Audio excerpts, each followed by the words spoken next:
ਅਮ੍ਰਿਤਾ ਪ੍ਰੀਤਮ ਦਾ novel ਇੱਕ ਸੀ ਅਨੀਤਾ ਤੇ ਦੂਸਰਾ ਨਾਵਲ ਹੈ ਤੇ ਫੈਜ਼। ਪਹਿਲਾ ਨਾਵਲ, ਪਹਿਲਾ ਕਾਂਡ। ਅਨੀਤਾ ਨੇ ਜਦੋਂ ਆਪਣੇ ਹੁਣੇ ਜੰਮੇ ਬਾਲ ਦਾ ਮੂੰਹ ਵੇਖਿਆ, ਉਹਨੂੰ ਜਾਪਿਆ ਕਿ ਕਿਸੇ ਨੇ ਉਹਨੂੰ ਸੋਚਾਂ ਦੇ ਡੂੰਘੇ ਪਾਣੀ ਚੋਂ ਕੱਢ ਕੇ ਕੰਢੇ ਉੱਤੇ ਲਾ ਦਿੱਤਾ ਸੀ। ਉਹਨੇ ਸੁੱਖ ਦਾ ਇੱਕ ਲੰਬਾ ਸਾਹ ਲਿਆ, ਪਰ ਫਿਰ ਉਹਨੂੰ ਜਾਪਿਆ ਕਿ ਉਹ ਇੱਕ ਔਰਤ ਨਹੀਂ ਸੀ, ਇੱਕ ਮੱਛੀ ਸੀ ਜੋ ਕੰਢੇ ਉੱਤੇ ਲੱਗ ਕੇ ਤੜਫਣ ਲੱਗ ਪਈ ਸੀ। ਅਨੀਤਾ ਨੇ ਫਿਰ ਗੌਰ ਨਾਲ ਆਪਣੇ ਬਾਲ ਦਾ ਮੂੰਹ ਵੇਖਿਆ। ਫਿਰ ਜਿਵੇਂ ਕਿਸੇ ਨੇ ਅਨੀਤਾ ਦਾ ਹੱਥ ਫੜਿਆ ਤੇ ਕੰਢੇ ਉੱਤੇ ਪਈ ਹੋਈ ਮੱਛੀ ਨੂੰ ਡੂੰਘੇ ਪਾਣੀ ਵਿੱਚ ਸੁੱਟ ਦਿੱਤਾ। ਅਨੀਤਾ ਨੇ ਸੁੱਖ ਦਾ ਇੱਕ ਲੰਬਾ ਸਾਹ ਲਿਆ, ਪਰ ਫਿਰ ਉਹਨੂੰ ਜਾਪਿਆ ਕਿ ਉਹ ਮੱਛੀ ਨਹੀਂ ਸੀ, ਇੱਕ ਔਰਤ ਸੀ ਜੋ ਪਾਣੀ 'ਚ ਡਿੱਗ ਕੇ ਗੋਤੇ ਖਾਣ ਲੱਗ ਪਈ ਸੀ। ਅਨੀਤਾ ਨੇ ਸੋਚਿਆ ਨਾ ਉਹ ਥਲ ਜੀਵ ਸੀ ਨਾ ਜਲ ਜੀਵ, ਤੇ ਉਹਨੇ ਹੈਰਾਨ ਹੋ ਕੇ ਆਪਣੀਆਂ ਅੱਖਾਂ ਮੀਟ ਲਈਆਂ। ਅਨੀਤਾ ਦੇ ਪਤੀ ਨੇ ਕਮਰੇ 'ਚ ਆਣ ਕੇ ਅਨੀਤਾ ਦੇ ਮੱਥੇ ਉੱਤੇ ਹੱਥ ਰੱਖਿਆ। ਅਨੀਤਾ ਨੇ ਅੱਖਾਂ ਖੋਲ੍ਹੀਆਂ। ਜਾਪਿਆ ਆਪਣੇ ਪਤੀ ਦੀਆਂ ਅੱਖਾਂ ਵੱਲ ਤੱਕਣ ਦੀ ਉਹਦੇ 'ਚ ਆਂਗਸ ਨਹੀਂ ਸੀ, ਜਾਂ ਸ਼ਾਇਦ ਲੋੜ ਨਹੀਂ ਸੀ। ਉਹ ਫਿਰ ਅੱਖਾਂ ਮੀਟ ਲੈਣ ਲੱਗੀ ਕਿ ਇੱਕ ਖਿਆਲ ਉਹਦੇ ਪੈਰਾਂ ਦੀਆਂ ਤਲੀਆਂ 'ਚੋਂ ਲੰਘ ਕੇ ਉਹਦੇ ਮੱਥੇ ਦੀਆਂ ਨਾੜਾਂ 'ਚ ਫੈਲ ਗਿਆ, ਤੇ ਉਹਨੇ ਆਪਣੇ ਉੱਤੇ ਲਈ ਹੋਈ ਚਾਦਰ ਦੀ ਕੰਨੀ ਖਿੱਚ ਕੇ ਆਪਣੇ ਬਾਲ ਦਾ ਮੂੰਹ ਕੱਜ ਦਿੱਤਾ। ਇਸ ਤਰ੍ਹਾਂ ਜਿਸ ਤਰ੍ਹਾਂ ਕੋਈ ਆਪਣੇ ਖੂਬਸੂਰਤ ਅੰਗ ਨੂੰ ਢੱਕ ਲੈਂਦਾ ਹੈ ਕਿ ਉਹਨੂੰ ਕਿਸੇ ਦੀ ਨਜ਼ਰ ਨਾ ਲੱਗ ਜਾਏ। ਇਸ ਤਰ੍ਹਾਂ ਜਿਸ ਤਰ੍ਹਾਂ ਕੋਈ ਆਪਣੇ ਬਦਸੂਰਤ ਅੰਗ ਨੂੰ ਵਲੇਟ ਲੈਂਦਾ ਹੈ ਕਿ ਉਹ ਕਿਸੇ ਦੀ ਨਜ਼ਰ ਹੀ ਨਾ ਪੈ ਜਾਏ। ਖੂਬਸੂਰਤੀ ਤੇ ਬਦਸੂਰਤੀ ਦਾ ਭੇਦ ਅਨੀਤਾ ਕੋਲੋਂ ਸਮਝਿਆ ਨਾ ਗਿਆ, ਤੇ ਉਹਨੇ ਥੱਕ ਕੇ ਆਪਣੀਆਂ ਅੱਖਾਂ ਮੀਟ ਲਈਆਂ। ਅਨੀਤਾ ਦੇ ਪੀੜ ਨਾਲ ਟੁੱਟੇ ਹੋਏ ਅੰਗ ਮਸਾਂ ਅਜੇ ਨੀਂਦਰ ਦੇ ਨਰਮ ਵਿਛਾਉਣੇ ਉੱਤੇ ਨਿੱਸਲ ਹੋਏ ਸਨ ਕਿ ਅਨੀਤਾ ਨੇ ਵੇਖਿਆ ਇੱਕ ਔਰਤ ਹੌਲੀ ਜਿਹੀ ਉਹਦੀ ਪੈਂਦ ਵੱਲ ਖਲੋ ਗਈ, ਤੇ ਫਿਰ ਅਚਾਨਕ ਉਹਦੇ ਖੱਬੇ ਪਾਸੇ ਵੱਲ ਸੁੱਤੇ ਹੋਏ ਬਾਲ ਨੂੰ ਚੁੱਕ ਕੇ ਦੌੜ ਪਈ।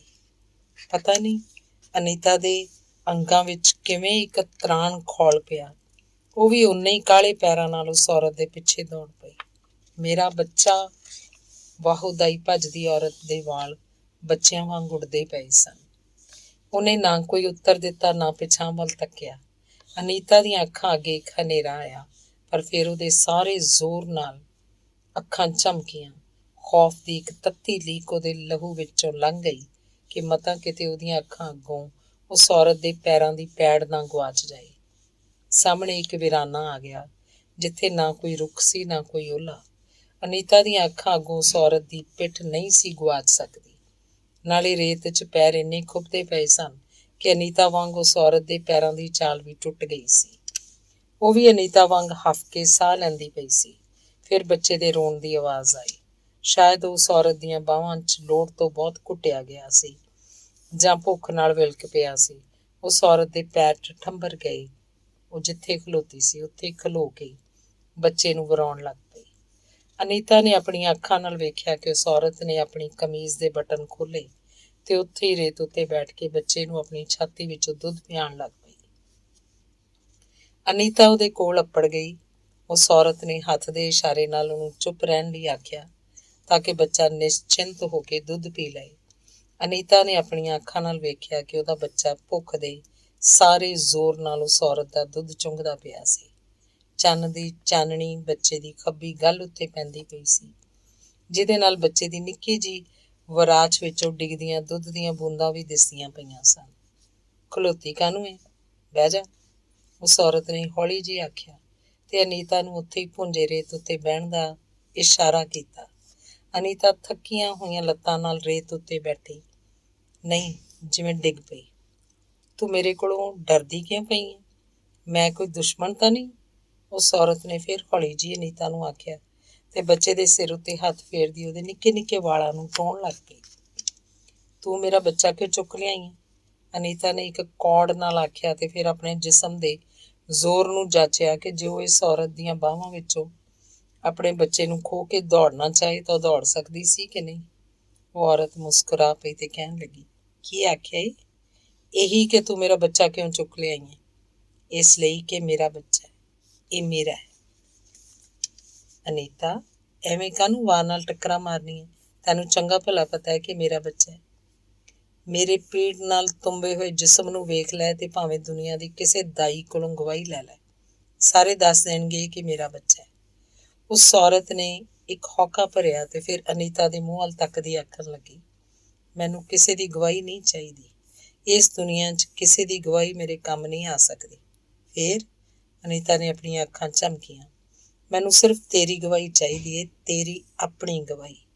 ਤੇਰਾ ਤਨ ਪੀੜ ਨਾਲ ਤੁੰਬਿਆ ਗਿਆ, ਇਹ ਤੂੰ ਠੀਕ ਆਖਿਆ, ਪਰ ਮੇਰਾ ਮਨ, ਮੇਰੇ ਮਨ 'ਚੋਂ ਰਿਸਦੇ ਲਹੂ ਨੂੰ ਕੌਣ ਵੇਖੇਗਾ? ਪਰ ਲਹੂ ਮਾਸ ਦਾ ਬਣਿਆ ਹੋਇਆ ਬੱਚਾ ਤਨ ਵਿੱਚੋਂ ਜਨਮ ਲੈਂਦਾ ਹੈ, ਮਨ ਵਿੱਚੋਂ ਨਹੀਂ। ਅਨੀਤਾ ਮੁਸਕਰਾ ਪਈ।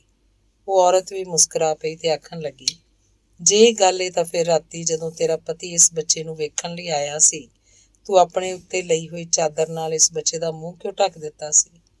ਅਨੀਤਾ ਨੇ ਅੱਖਾਂ ਨੀਵੀਆਂ ਪਾ ਲਈਆਂ ਤੇ ਫਿਰ ਚੰਨ ਦੀ ਚਾਨਣੀ 'ਚ ਬੱਚੇ ਦੇ ਮੂੰਹ ਵੱਲ ਤੱਕਦੀ ਆਖਣ ਲੱਗੀ, ਤੂੰ ਇਹਦੀ ਸ਼ਕਲ ਵੇਖੀ ਏ? ਵੇਖੀ ਕਿਉਂ ਨਹੀਂ? ਇਹ ਤਾਂ ਜਿਸ ਵੇਲੇ ਦਾ ਜੰਮਿਆ ਹੈ, ਮੈਂ ਇਹਦੇ ਮੂੰਹ ਵੱਲ ਵੇਖਣੀ ਪਈ ਹਾਂ। ਵੇਖ ਵੇਖ ਕੇ ਮੈਨੂੰ ਰੱਜ ਨਹੀਂ ਆਉਂਦਾ, ਉਸ ਔਰਤ ਨੇ ਆਖਿਆ ਤੇ ਹੱਥ ਨਾਲ ਬੱਚੇ ਦਾ ਮੂੰਹ ਚੰਨ ਦੀ ਚਾਨਣੀ ਵੱਲ ਕੀਤਾ। ਬੱਚਾ ਦੁੱਧ ਦੇ ਰੱਜ ਨਾਲ ਘੂਕ ਸੌਂ ਗਿਆ ਹੋਇਆ ਸੀ। ਤੂੰ ਇਹਦੇ ਨਕਸ਼ ਵੇਖੇ ਨੇ? ਅਨੀਤਾ ਬੱਚੇ ਦੇ ਹੋਰ ਨੇੜੇ ਹੋ ਗਈ ਤੇ ਆਖਣ ਲੱਗੀ, ਇਹਦਾ ਤਿੱਖਾ ਨੱਕ, ਇਹਦਾ ਚੌੜਾ ਮੱਥਾ, ਇਹਦੀਆਂ ਚੀਰਵੀਆਂ ਅੱਖਾਂ, ਨਿਰਾ ਪੁਰਾ। ਅਨੀਤਾ ਸੋਚਾਂ 'ਚ ਪੈ ਗਈ। ਚੁੱਪ ਕਿਉਂ ਹੋ ਗਈ ਏ? ਨਿਰਾ ਪੁਰਾ ਕਿਹਦੇ ਵਰਗਾ? ਉਸ ਔਰਤ ਨੇ ਹੱਸ ਕੇ ਆਪਣਾ ਬੁੱਲ ਟੁਕਿਆ, ਸਾਗਰ ਵਰਗਾ। ਅਨੀਤਾ ਨੇ ਘਬਰਾ ਕੇ ਆਖਿਆ। ਉਹ ਔਰਤ ਖਿੜਖਿੜਾ ਕੇ ਹੱਸ ਪਈ ਤੇ ਅਨੀਤਾ ਦਾ ਹੱਥ ਫੜ ਕੇ ਕਹਿਣ ਲੱਗੀ, ਤੈਨੂੰ ਪਤਾ ਹੈ ਕਿ ਤੂੰ ਅੱਜ ਤੱਕ ਸਾਗਰ ਦਾ ਅੰਗ ਨਹੀਂ ਛੋਇਆ। ਇਹੋ ਤੇ ਮੈਂ ਸੋਚਣੀ ਆ ਕਿ ਦੁਨੀਆ ਦੀ ਕੋਈ ਵੀ ਸਾਇੰਸ ਇਹ ਮੰਨ ਸਕਦੀ ਹੈ ਕਿ ਤਨ ਨਾਲ ਤਨ ਦੇ ਮੇਲ ਬਿਨਾਂ ਇੱਕ ਬੱਚਾ ਜਨਮ ਲੈ ਸਕਦਾ ਹੈ? ਨਹੀਂ, ਫਿਰ ਇਹ ਬੱਚਾ ਸਿਰਫ ਤੇਰੇ ਪਤੀ ਦਾ ਬੱਚਾ ਹੈ, ਰਾਮਪਾਲ ਸਚਦੇਵ ਦਾ। ਪਰ ਇਹਦੀ ਸ਼ਕਲ ਤੂੰ ਆਪ ਵੇਖ ਲੈ। ਫਿਰ ਜੇ ਤੂੰ ਇਹ ਗੱਲ ਮੰਨਣੀ ਹੈ ਤਾਂ ਇਹ ਕਿਉਂ ਨਹੀਂ ਮੰਨਦੀ ਕਿ ਇਸ ਬੱਚੇ ਨੇ ਇੰਨਾ ਤੇਰੇ ਤਨ 'ਚੋਂ ਜਨਮ ਨਹੀਂ ਲਿਆ ਜਿੰਨਾ ਮਨ ਵਿੱਚੋਂ, ਇੰਨਾ ਤੇਰੇ ਬੁੱਤ ਵਿੱਚੋਂ ਨਹੀਂ ਜਿੰਨਾ ਤੇਰੀ ਰੂਹ ਵਿੱਚੋਂ? ਸ਼ਾਇਦ। ਫਿਰ ਤੂੰ ਮੇਰੇ ਨਾਲ ਕਾਹਨੂੰ ਖਹਿਬੜਨੀ ਹੈ? ਆਪਣੀ ਰੂਹ ਨਾਲ ਕਾਹਨੂੰ ਲੜਨੀ ਹੈ? ਨਹੀਂ, ਮੈਂ ਤੇਰੇ ਨਾਲ ਨਹੀਂ ਲੜਦੀ ਤੇ ਮੈਂ ਇਹ ਵੀ ਮੰਨਦੀ ਹਾਂ ਕਿ ਇੰਨਾ ਇਹ ਮੇਰਾ ਬੱਚਾ ਨਹੀਂ ਜਿੰਨਾ ਇਹ ਤੇਰਾ ਹੈ। ਪਰ ਤੂੰ ਇਹਨੂੰ ਲੈ ਕੇ ਕਿੱਥੇ ਚੱਲੀ ਸੈਂ? ਮੈਂ ਹੋਰ ਕਿੱਥੇ ਜਾਣਾ ਸੀ। ਸੋਚਿਆ ਕਿ 2 ਪਲ ਜਾ ਕੇ ਸਾਗਰ ਨੂੰ ਇਹਦਾ ਮੂੰਹ ਵਿਖਾ ਲਿਆਵਾਂ। ਅਨੀਤਾ ਨੇ ਸੁੱਤੇ ਹੋਏ ਬੱਚੇ ਦਾ ਮੂੰਹ ਚੁੰਮਿਆ ਤੇ 2 ਅੱਥਰੂ ਬੱਚੇ ਦੇ ਮੱਥੇ ਤੇ ਡੁੱਲ ਪਏ। ਇਸ ਦੁਨੀਆ ਨੇ ਕਦੇ ਤੈਨੂੰ ਸਾਗਰ ਦਾ ਪੁੱਤਰ ਨਹੀਂ ਸਮਝਣਾ। ਦੁਨੀਆ ਨੇ ਤਾਂ ਕੀ, ਸਾਗਰ ਨੇ ਵੀ ਕਦੇ ਤੈਨੂੰ ਆਪਣਾ ਪੁੱਤਰ ਨਹੀਂ ਸਮਝਣਾ। ਅਨੀਤਾ ਨੂੰ ਜਦੋਂ ਜਾਗ ਆਈ, ਉਹ ਹੁਬਕੀਆਂ ਲੈ ਕੇ ਰੋਂਦੀ ਪਈ ਸੀ। ਦਾਈ ਉੱਚੀ ਉੱਚੀ ਘਰ ਦੇ ਲੋਕਾਂ ਨੂੰ ਆਖਦੀ ਪਈ ਸੀ, ਪਰ ਸੂਤ ਦੇ ਦਿਨਾਂ 'ਚ ਔਰਤ ਨੂੰ ਇਕੱਲਿਆਂ ਨਹੀਂ ਛੱਡੀਦਾ। ਵੇਖਾਂ, ਸੁੱਤੀ ਹੋਈ ਵੀ ਰੋਂਦੀ ਪਈ ਸੀ। ਅੰਗ ਦੂਸਰਾ। ਅਨੀਤਾ ਦੀਆਂ ਅੱਖਾਂ ਸਾਰਾ ਦਿਨ ਇਸ ਤਰ੍ਹਾਂ ਘੁੱਟੀਆਂ ਰਹੀਆਂ ਜਿਵੇਂ ਉਸ ਦੀਆਂ ਪਲਕਾਂ ਉੱਤੇ ਰਾਤ ਵੇਲੇ ਸੁਪਨੇ ਦਾ ਭਾਰ ਪਿਆ ਹੋਇਆ ਸੀ। ਫਿਰ ਅਗਲੀ ਰਾਤ ਦੇ ਹਨੇਰੇ ਨੇ ਜਦੋਂ ਅਨੀਤਾ ਦੀਆਂ ਪਲਕਾਂ ਨੂੰ ਪੋਲੀ ਪੋਲੀ ਆਪਣੇ ਪੋਟਿਆਂ ਨਾਲ ਮਲਿਆ, ਅੱਖਾਂ ਕੁਝ ਹੌਲੀਆਂ ਹੋ ਗਈਆਂ ਤੇ ਇਹਨਾਂ ਅੱਖਾਂ ਨਾਲ ਉਹ ਆਪਣੇ ਬੀਤੇ ਹੋਏ ਦਿਨਾਂ ਨੂੰ ਫੋਲ ਕੇ ਵੇਖਣ ਲੱਗ ਪਈ। ਭਰ ਜਵਾਨੀ ਦੀ ਬਾਂਹ ਉੱਤੇ ਬੰਨੀ ਹੋਈ ਸਮੇਂ ਦੀ ਘੜੀ ਕਦੋਂ ਤੇ ਕਿਸ ਤਰ੍ਹਾਂ ਵਿਗੜ ਗਈ ਸੀ, ਉਹਨੂੰ ਪਤਾ ਨਹੀਂ ਸੀ ਲੱਗਾ। ਉਹਨੂੰ ਸਿਰਫ ਇੰਨਾ ਪਤਾ ਲੱਗਾ ਸੀ ਕਿ ਇਹ ਘੜੀ ਕਈ ਚਿਰਾਂ ਤੋਂ ਰਾਤ ਨੂੰ ਆਪਣੀ ਚਾਲ ਨਾਲੋਂ 100 ਗੁਣਾ ਤਿੱਖੀ ਚੱਲਦੀ ਸੀ, ਦਿਨ ਨੂੰ 100 ਗੁਣਾ ਹੌਲੀ। ਇਸ ਲਈ ਅਨੀਤਾ ਨੂੰ ਸਾਰੇ ਦਿਨ ਵਿੱਚ ਜਿੰਨੀ ਕੁ ਥਕਾਵਟ ਚੜ੍ਹਨੀ ਚਾਹੀਦੀ ਸੀ, ਉਹ ਤੋਂ 100 ਗੁਣਾ ਵੱਧ ਚੜ੍ਹ ਜਾਂਦੀ ਤੇ ਫਿਰ ਮਸਾਂ ਕਿਤੇ ਰਾਤ ਪੈਂਦੀ। ਰਾਤ ਨੂੰ ਉਹ ਮੰਜੀ ਉੱਤੇ ਲੰਮੀ ਨਹੀਂ ਸੀ ਪੈਂਦੀ, ਡਿੱਗ ਪੈਂਦੀ ਸੀ। ਫਿਰ ਸਾਰੀ ਰਾਤ 'ਚ ਜਿੰਨੀ ਕੁ ਥਕਾਵਟ ਲੈਣੀ ਚਾਹੀਦੀ ਸੀ, ਉਸ ਤੋਂ 100ਵਾਂ ਹਿੱਸਾ ਵੀ ਨਹੀਂ ਸੀ ਲੈਂਦੀ ਤੇ ਝੱਟ ਦਿਨ ਚੜ੍ਹ ਜਾਂਦਾ ਸੀ ਤੇ ਦਿਨੋਂ ਦਿਨ ਉਹ ਮੰਜੀ ਉੱਤੋਂ ਉੱਠਦੀ ਨਹੀਂ ਸੀ, ਆਪਣੇ ਆਪ ਨੂੰ ਖਿੱਚ ਕੇ ਉਠਾਉਂਦੀ ਸੀ। ਅਨੀਤਾ ਨੂੰ ਯਾਦ ਆਇਆ ਕਿ ਉਂਝ ਉਹ ਆਪਣੇ ਵੱਲੋਂ ਇਸ ਘੜੀ ਨੂੰ ਹਮੇਸ਼ਾ ਵੇਲੇ ਨਾਲ ਚਾਬੀ ਦਿੰਦੀ ਸੀ। ਸਵੇਰੇ ਉੱਠ ਕੇ ਉਹ ਆਪਣੇ ਪਤੀ ਲਈ ਵੇਲੇ ਨਾਲ ਚਾਹ ਬਣਾਉਂਦੀ ਹੁੰਦੀ ਸੀ। ਦੁਪਹਿਰਾਂ ਵੇਲੇ ਉਹ ਆਪਣੇ ਪਤੀ ਨੂੰ ਵੇਲੇ ਨਾਲ ਰੋਟੀ ਭੇਜਦੀ ਹੁੰਦੀ ਸੀ। ਫਿਰ ਆਪਣੀ ਸੱਸ ਦਾ ਜਾਂ ਨਨਾਣ ਦਾ ਕੋਈ ਕੱਪੜਾ ਸਿਉਂਦੀ ਹੁੰਦੀ ਸੀ। ਰਾਤ ਨੂੰ ਰੋਟੀ ਦੀ ਮੇਜ਼ ਦੁਆਲੇ ਬੈਠੇ ਆਪਣੇ ਠੇਕੇਦਾਰ ਪਤੀ ਕੋਲੋਂ ਤੇ ਉਹਦੇ ਦੋਸਤਾਂ ਕੋਲੋਂ ਦਿਨੋਂ ਦਿਨ ਵੱਧਦੀ ਮਹਿੰਗਾਈ ਦੀਆਂ ਤੇ ਰਾਜ ਮਜ਼ਦੂਰਾਂ ਦੀ ਹੱਡ ਹਰਾਮੀ ਦੀਆਂ ਗੱਲਾਂ ਸੁਣਦੀ ਹੁੰਦੀ ਸੀ। ਪਰ ਸਭ ਕੁਝ ਕਰਦਿਆਂ ਸੁਣਦਿਆਂ ਇੱਕ ਸਿੱਲ ਜਿਹੜੀ ਉਹਦੇ ਪੈਰਾਂ ਵੱਲੋਂ ਚੜ੍ਹਦੀ ਹੁੰਦੀ ਸੀ, ਉਹ ਤਾਂ ਹੁੰਦੀ ਉਹਦੇ ਗੋਡਿਆਂ ਵਿੱਚੋਂ ਲੰਘਦੀ, ਉਹਦੀ ਛਾਤੀ ਉੱਤੋਂ ਪਲੰਘਦੀ, ਉਹਦੀ ਜੀਭ ਉੱਤੇ, ਉਹਦੇ ਕੰਨਾਂ 'ਚ ਤੇ ਉਹਦੇ ਮੱਥੇ ਦੀਆਂ ਨਾੜਾਂ 'ਚ ਜੰਮ ਗਈ ਸੀ। ਤੇ ਇੰਝ ਫਿਰ ਉਹ ਬੋਲਣ ਹੀ ਘੱਟ ਲੱਗ ਗਈ ਸੀ, ਸੁਣਨ ਵੀ ਘੱਟ ਲੱਗ ਪਈ ਸੀ। ਵਿਹਾਰ ਦੇ ਘਾਟੇ ਦੀਆਂ ਗੱਲਾਂ ਹੁੰਦੀਆਂ, ਵਿਹਾਰ ਦੇ ਵਾਧੇ ਦੀਆਂ ਗੱਲਾਂ ਹੁੰਦੀਆਂ, ਉਹਦੇ ਕੰਨਾਂ ਨੂੰ ਕੋਈ ਗੱਲ ਨਾ ਪਾਉਂਦੀ। ਤੇ ਅਨੀਤਾ ਨੂੰ ਅਜੇ ਤੱਕ ਯਾਦ ਸੀ ਕਿ ਇੱਕ ਵਾਰੀ ਉਹਨੂੰ ਸਿਰ ਵਿੱਚ ਬੜੀ ਜ਼ੋਰਾਂ ਦੀ ਪੀੜ ਸੀ। ਉਹ ਲੰਮੀ ਪਈ ਸੀ। ਉਹਦੀ ਸੱਸ ਨੇ ਉਹਨੂੰ ਪੁੱਛਿਆ ਸੀ ਕਿ ਉਹਨੂੰ ਕਿੱਥੇ ਪੀੜ ਹੁੰਦੀ ਪਈ ਸੀ। ਉਹਨੇ ਬੋਲਣਾ ਚਾਹਿਆ ਸੀ, ਪਰ ਉਹਦੇ ਕੋਲੋਂ ਬੋਲਿਆ ਨਹੀਂ ਸੀ ਗਿਆ। ਇਹ ਨਹੀਂ ਸੀ ਕਿ ਉਹ ਪੀੜ ਖੁਣੋਂ ਨਹੀਂ ਸੀ ਬੋਲ ਸਕੀ, ਸਿਰਫ ਬੋਲਣ ਦੇ ਆਲਸ ਕਰਕੇ ਨਹੀਂ ਸੀ ਬੋਲ ਸਕੀ। ਤੇ ਉਹਦੀ ਸੱਸ ਨੇ ਆਪੇ ਕਿਆਸ ਲਾ ਕੇ ਉਹਨੂੰ ਢਿੱਡ ਪੀੜ ਦੀ ਫੱਕੀ ਖਵਾ ਦਿੱਤੀ ਸੀ। ਉਹਨੇ ਚੁੱਪ ਕਰਕੇ ਫੱਕੀ ਖਾ ਲਈ, ਪਰ ਉਹ ਆਪਣੀ ਜ਼ਬਾਨ ਉੱਤੇ ਬੋਲਣ ਦਾ ਜ਼ੋਰ ਨਹੀਂ ਸੀ ਪਾ ਸਕੀ। ਇਹ ਨਹੀਂ ਕਿ ਉਹਨੂੰ ਆਪਣੇ ਪਤੀ ਨਾਲ ਕੋਈ ਸ਼ਿਕਾਇਤ ਸੀ ਜਾਂ ਉਹਦੇ ਸਾਕਾਂ ਅੰਗਾਂ ਨਾਲ ਕੋਈ ਸ਼ਿਕਵਾ ਸੀ। ਸਿਰਫ ਇੰਨਾ ਕਿ ਜਿਵੇਂ ਕਿਸੇ ਯਾਤਰੂ ਦੀ ਬੇੜੀ ਛੱਲਾਂ ਦੀ ਮਨ ਆਈ ਨਾਲ ਕਿਸੇ ਇਹੋ ਜਿਹੇ ਟਾਪੂ ਉੱਤੇ ਆ ਲੱਗੀ ਹੋਵੇ, ਜਿੱਥੋਂ ਦੇ ਲੋਕਾਂ ਨੂੰ ਉਹ ਯਾਤਰੂ ਪਹਿਚਾਣਦਾ ਨਾ ਹੋਵੇ ਤੇ ਜਿਨ੍ਹਾਂ ਦੀ ਬੋਲੀ ਉਹ ਸਮਝਦਾ ਨਾ ਹੋਵੇ, ਤੇ ਬਸ ਬਿੱਟ ਸਭਨੀ ਪਾਸੇ ਉਹ ਤੱਕਦਾ ਰਹਿੰਦਾ ਹੋਵੇ। ਤੇ ਉਹਨੂੰ ਇਹ ਵੀ ਪਤਾ ਸੀ ਕਿ ਜਦੋਂ ਕਿਸੇ ਕੁੜੀ ਦੇ ਵਿਆਹ ਦੀ ਬੇੜੀ ਛੱਲਾਂ ਦੀ ਮਨ ਆਈ ਨਾਲ ਕਿਸੇ ਟਾਪੂ ਤੇ ਪਹੁੰਚ ਜਾਂਦੀ ਹੈ, ਉਸ ਕੁੜੀ ਨੂੰ ਉਸ ਯਾਤਰੂ ਨੇ ਬਸ ਉੱਥੇ ਹੀ ਰਹਿਣਾ ਹੁੰਦਾ ਤੇ ਉਸ ਬੇੜੀ ਨੂੰ ਕਿਸੇ ਖਿਆਲ ਦਾ ਕੋਈ ਚੱਪੂ ਲਾਉਣਾ ਉਹਦੇ ਲਈ ਵਰਜਿਤ ਹੋ ਜਾਂਦਾ ਹੈ। ਇਸ ਲਈ ਉਹਨੇ ਕਦੇ ਅੱਖ ਭਰ ਕੇ ਕਿਸੇ ਚੱਪੂ ਵੱਲ ਤੱਕਿਆ ਵੀ ਨਹੀਂ ਸੀ। ਸਿਰਫ ਰਾਤ ਨੂੰ ਜਦੋਂ ਸੌਂਦੀ ਸੀ, ਵੇਖਦੀ ਹੁੰਦੀ ਸੀ ਕਿ ਉਹ ਮਲਕੜੇ ਜਿਹੇ ਮੰਜੀ ਉੱਤੋਂ ਉੱਠ ਬੈਠਦੀ ਹੈ। ਹੱਥ ਨਾਲ ਕੰਧਾਂ ਤੇ ਬੂਹਿਆਂ ਨੂੰ ਟੋਹਦੀ ਉਹ ਭੀੜੀਆਂ ਗਲੀਆਂ ਤੇ ਬੰਦ ਬਾਜ਼ਾਰਾਂ 'ਚੋਂ ਲੰਘਣ ਲੱਗ ਪੈਂਦੀ ਹੈ। ਫਿਰ ਮਕਾਨਾਂ ਦੀਆਂ ਪਾਲਾਂ ਮੁੱਕ ਜਾਂਦੀਆਂ ਹਨ ਤੇ ਉਹ ਕੱਚਿਆਂ ਪਸਿੱਤਿਆਂ ਰਾਹਾਂ ਉੱਤੇ ਪੈ ਜਾਂਦੀ ਹੈ। ਫਿਰ ਖੇਤਾਂ ਦੀਆਂ ਡੰਡੀਆਂ ਸ਼ੁਰੂ ਹੋ ਜਾਂਦੀਆਂ ਹਨ। ਸੁੰਨੇ ਮੈਦਾਨਾਂ ਦੀਆਂ ਧੂੜਾਂ ਤੇ ਉਹ ਸਾਹੋ ਸਾਈ ਹੋਈ ਵੇਖਦੀ ਹੈ ਕਿ ਉਹਦੇ ਪਿੱਛੇ ਪਿੱਛੇ ਸ਼ਹਿਰ ਦੇ ਲੋਕੀ ਭੱਜੇ ਆਉਂਦੇ ਹਨ। ਨੰਗੇ ਪੈਰੀ ਵਾਹੋਦਾਈ ਦੌੜਨ ਲੱਗ ਪੈਂਦੀ। ਪਿੱਠ ਵੱਲੋਂ ਆਉਂਦਾ ਲੋਕਾਂ ਦਾ ਰੌਲਾ ਉੱਚਾ ਹੁੰਦਾ ਜਾਂਦਾ, ਨੇੜੇ ਵੀ ਆਉਂਦਾ ਜਾਂਦਾ। ਉਹ ਸਾਰਾ ਤਰਾਣ ਲਾ ਦਿੰਦੀ ਤੇ ਆਖਰ ਇੱਕ ਪਾਣੀ ਦੇ ਕੰਢੇ ਤੇ ਪਹੁੰਚ ਜਾਂਦੀ। ਉਹਦੀ ਪਿੱਠ ਵੱਲੋਂ ਉਹਨੂੰ ਖਿੜਖੜਾ ਕੇ ਲੋਕਾਂ ਦੇ ਹੱਸਣ ਦੀ ਆਵਾਜ਼ ਆਉਂਦੀ ਤੇ ਨਾਲ ਹੀ ਸੁਣਾਈ ਪੈਂਦੀ, ਦੌੜ ਕੇ ਅੱਗੋਂ ਕਿੱਥੇ ਜਾਏਂਗੀ? ਘਾਬਰੀ ਹੋਈ ਅਨੀਤਾ ਕੰਢੇ ਤੇ ਪੈਰ ਚੁੱਕਦੀ ਤੇ ਭਰੇ ਦਰਿਆ ਦੀ ਛਾਤੀ ਉੱਤੇ ਰੱਖ ਦਿੰਦੀ। ਤੇ ਫਿਰ ਉਹ ਹੈਰਾਨ ਹੋ ਕੇ ਵੇਖਦੀ ਕਿ ਉਹਦਾ ਪੈਰ ਪਾਣੀ ਉੱਤੇ ਇੰਝ ਟਿਕਿਆ ਹੁੰਦਾ ਜਿਵੇਂ ਕਿਸੇ ਡਾਢੇ ਨਰਮ ਤੇ ਠੰਡੇ ਵਿਛਾਉਣੇ ਉੱਤੇ ਰੱਖਿਆ ਹੋਵੇ। ਅਨੀਤਾ ਆਪਣਾ ਦੂਸਰਾ ਪੈਰ ਵੀ ਪਾਣੀ ਤੇ ਰੱਖ ਦਿੰਦੀ ਤੇ ਫਿਰ ਡਾਢੇ ਸੌਖ ਨਾਲ ਤੁਰਨ ਲੱਗ ਪੈਂਦੀ। ਕੰਢੇ ਦੀ ਭੀੜ ਕੰਢੇ ਉੱਤੇ ਹੀ ਰਹਿ ਜਾਂਦੀ। ਕਿਸੇ ਦੀ ਮਜ਼ਾਲ ਨਹੀਂ ਸੀ ਹੁੰਦੀ ਕਿ ਉਹ ਭਰੇ ਦਰਿਆ 'ਚ ਤੁਰ ਕੇ ਉਹਦਾ ਪਿੱਛਾ ਕਰ ਸਕਦਾ, ਤੇ ਉਹ ਸਾਰਿਆਂ ਦੀ ਪਕੜ 'ਚੋਂ ਨਿਕਲ ਕੇ ਤੁਰਦੀ ਜਾਂਦੀ। ਅਨੀਤਾ ਨੂੰ ਯਾਦ ਆਇਆ ਕਿ ਉਹ ਜਦੋਂ ਜਾਗਦੀ ਹੁੰਦੀ ਸੀ ਆਪਣੇ ਪੈਰਾਂ ਨੂੰ ਹੱਥ ਲਾ ਕੇ ਵੇਖਦੀ ਹੁੰਦੀ, ਪਰ ਉਹਦੇ ਪੈਰਾਂ ਨੂੰ ਕਿਤੇ ਦਰਿਆ ਦਾ ਪਾਣੀ ਨਹੀਂ ਸੀ ਲੱਗਾ ਹੁੰਦਾ, ਕਿਤੇ ਰਾਹ ਦੀ ਧੂੜ ਨਹੀਂ ਸੀ ਲੱਗੀ ਹੁੰਦੀ। ਪਹਿਲ ਉਹ ਇਸ ਸੁਪਨੇ ਨੂੰ ਬੜਾ ਤਰਹਿੰਦੀ ਹੁੰਦੀ ਸੀ ਤੇ ਆਪਣੇ ਆਪ ਨਾਲ ਇੱਕ ਲੰਬੀ ਬਹਿਸ ਛੇੜ ਲੈਂਦੀ ਹੁੰਦੀ ਸੀ। ਇੰਝ ਜਿਵੇਂ ਉਹਦੇ ਜਿਸਮ 'ਚ ਇੱਕ ਨਹੀਂ ਦੋ ਜਾਨਾਂ ਹੋਣ, ਇੱਕ ਨਹੀਂ ਦੋ ਔਰਤਾਂ ਹੋਣ। ਇੱਕ ਜਿਹਦਾ ਨਾਂ ਅਨੀਤਾ ਸੀ, ਜਿਹੜੀ ਸ੍ਰੀ ਧਮਰ ਪ੍ਰਕਾਸ਼ ਆਨੰਦ ਦੀ ਸਪੁੱਤਰੀ ਸੀ, ਸ੍ਰੀ ਰਾਮਪਾਲ ਸਚਦੇਵ ਦੀ ਪਤਨੀ ਸੀ, ਜਿਹਦਾ ਮਜ਼ਹਬ ਹਿੰਦੂ ਸੀ, ਦੇਸ਼ ਭਾਰਤ ਸੀ, ਜਿਹਦੇ ਉੱਤੇ ਕਈ ਅਸੂਲ ਤੇ ਕਈ ਕਾਨੂੰਨ ਲਾਗੂ ਹੁੰਦੇ ਸਨ। ਤੇ ਦੂਸਰੀ ਜਿਹਦਾ ਨਾਂ ਔਰਤ ਤੋਂ ਬਿਨਾਂ ਹੋਰ ਕੁਝ ਨਹੀਂ ਸੀ, ਜਿਹੜੀ ਧਰਤੀ ਦੀ ਧੀ ਸੀ ਤੇ ਅਸਮਾਨ ਦਾ ਵਰ ਟੋਲਦੀ ਪਈ ਸੀ, ਜਿਹਦਾ ਮਜ਼ਹਬ ਮੁਹੱਬਤ ਸੀ ਤੇ ਜਿਹਦੇ ਉੱਤੇ ਇੱਕ ਤਲਾਸ਼ ਤੋਂ ਸਿਵਾ ਕੋਈ ਅਸੂਲ ਤੇ ਕੋਈ ਕਾਨੂੰਨ ਲਾਗੂ ਨਹੀਂ ਸੀ ਹੁੰਦਾ।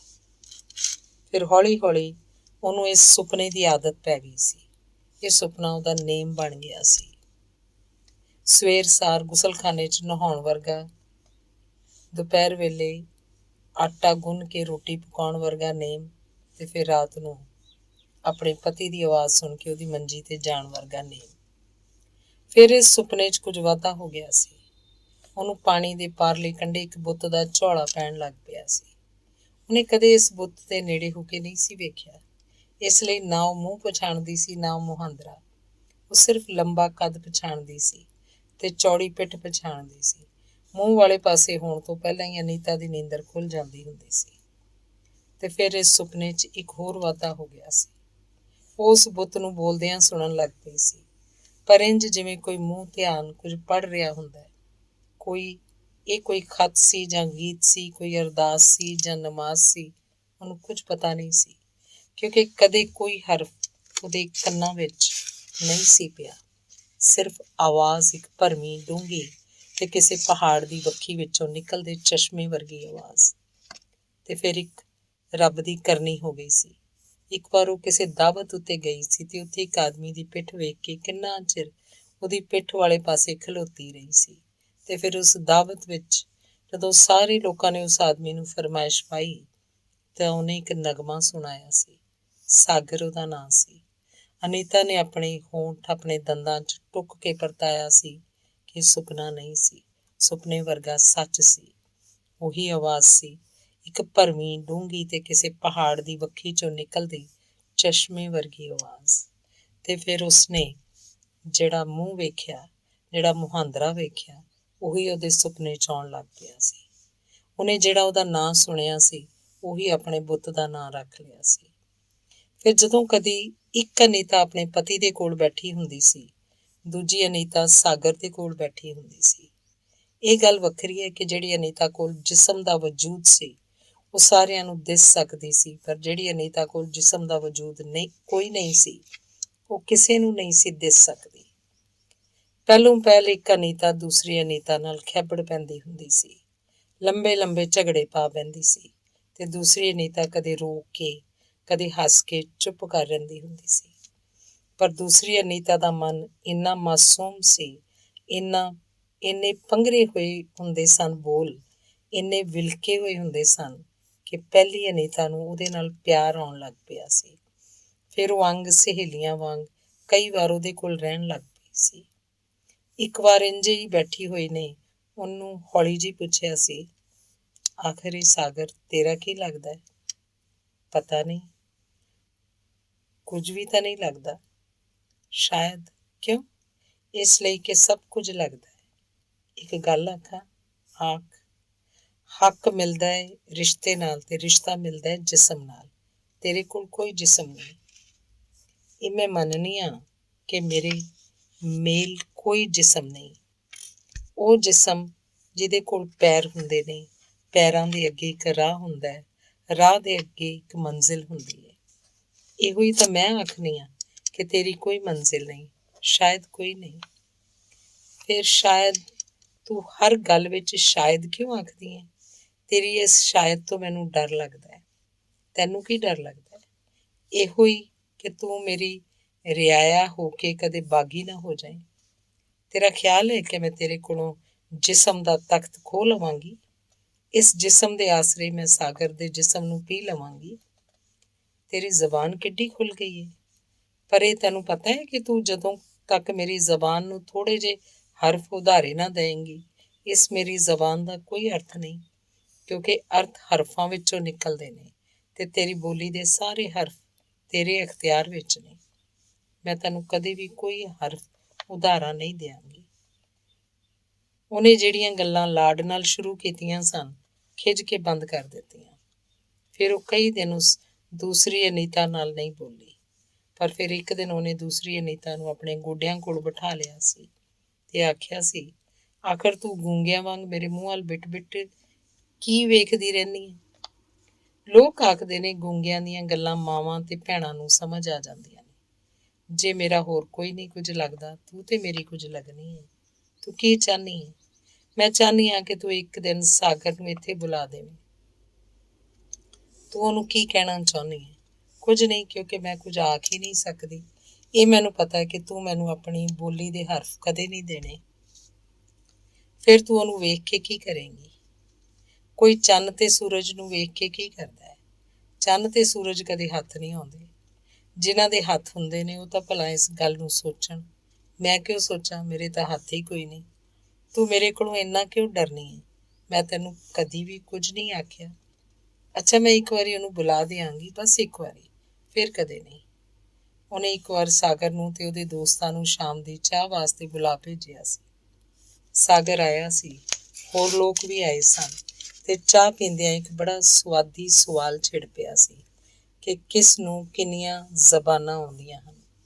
ਜਿੰਨੀਆਂ ਆਉਂਦੀਆਂ ਹਨ ਉਹ ਇੱਕ ਕਾਗਜ਼ ਉੱਤੇ ਅੱਜ ਦੀ ਮੇਜ਼ਬਾਨ ਦਾ ਨਾਂ ਓਨੀਆਂ ਜ਼ਬਾਨਾਂ 'ਚ ਲਿਖ ਕੇ ਵਿਖਾਏ। ਕਿਸੇ ਨੇ ਅਨੀਤਾ ਦਾ ਨਾਂ 2 ਜ਼ਬਾਨਾਂ 'ਚ ਲਿਖਿਆ, ਉਰਦੂ ਤੇ ਅੰਗਰੇਜ਼ੀ 'ਚ। ਕਿਸੇ ਨੇ 3 ਜ਼ਬਾਨਾਂ 'ਚ, ਪੰਜਾਬੀ, ਉਰਦੂ, ਅੰਗਰੇਜ਼ੀ 'ਚ। ਕਿਸੇ ਨੇ 4 'ਚ, ਹਿੰਦੀ, ਪੰਜਾਬੀ, ਉਰਦੂ ਤੇ ਅੰਗਰੇਜ਼ੀ 'ਚ। ਸਾਰੇ ਲੋਕ ਉੱਤਰੀ ਭਾਰਤ ਦੇ ਰਹਿਣ ਵਾਲੇ ਸਨ।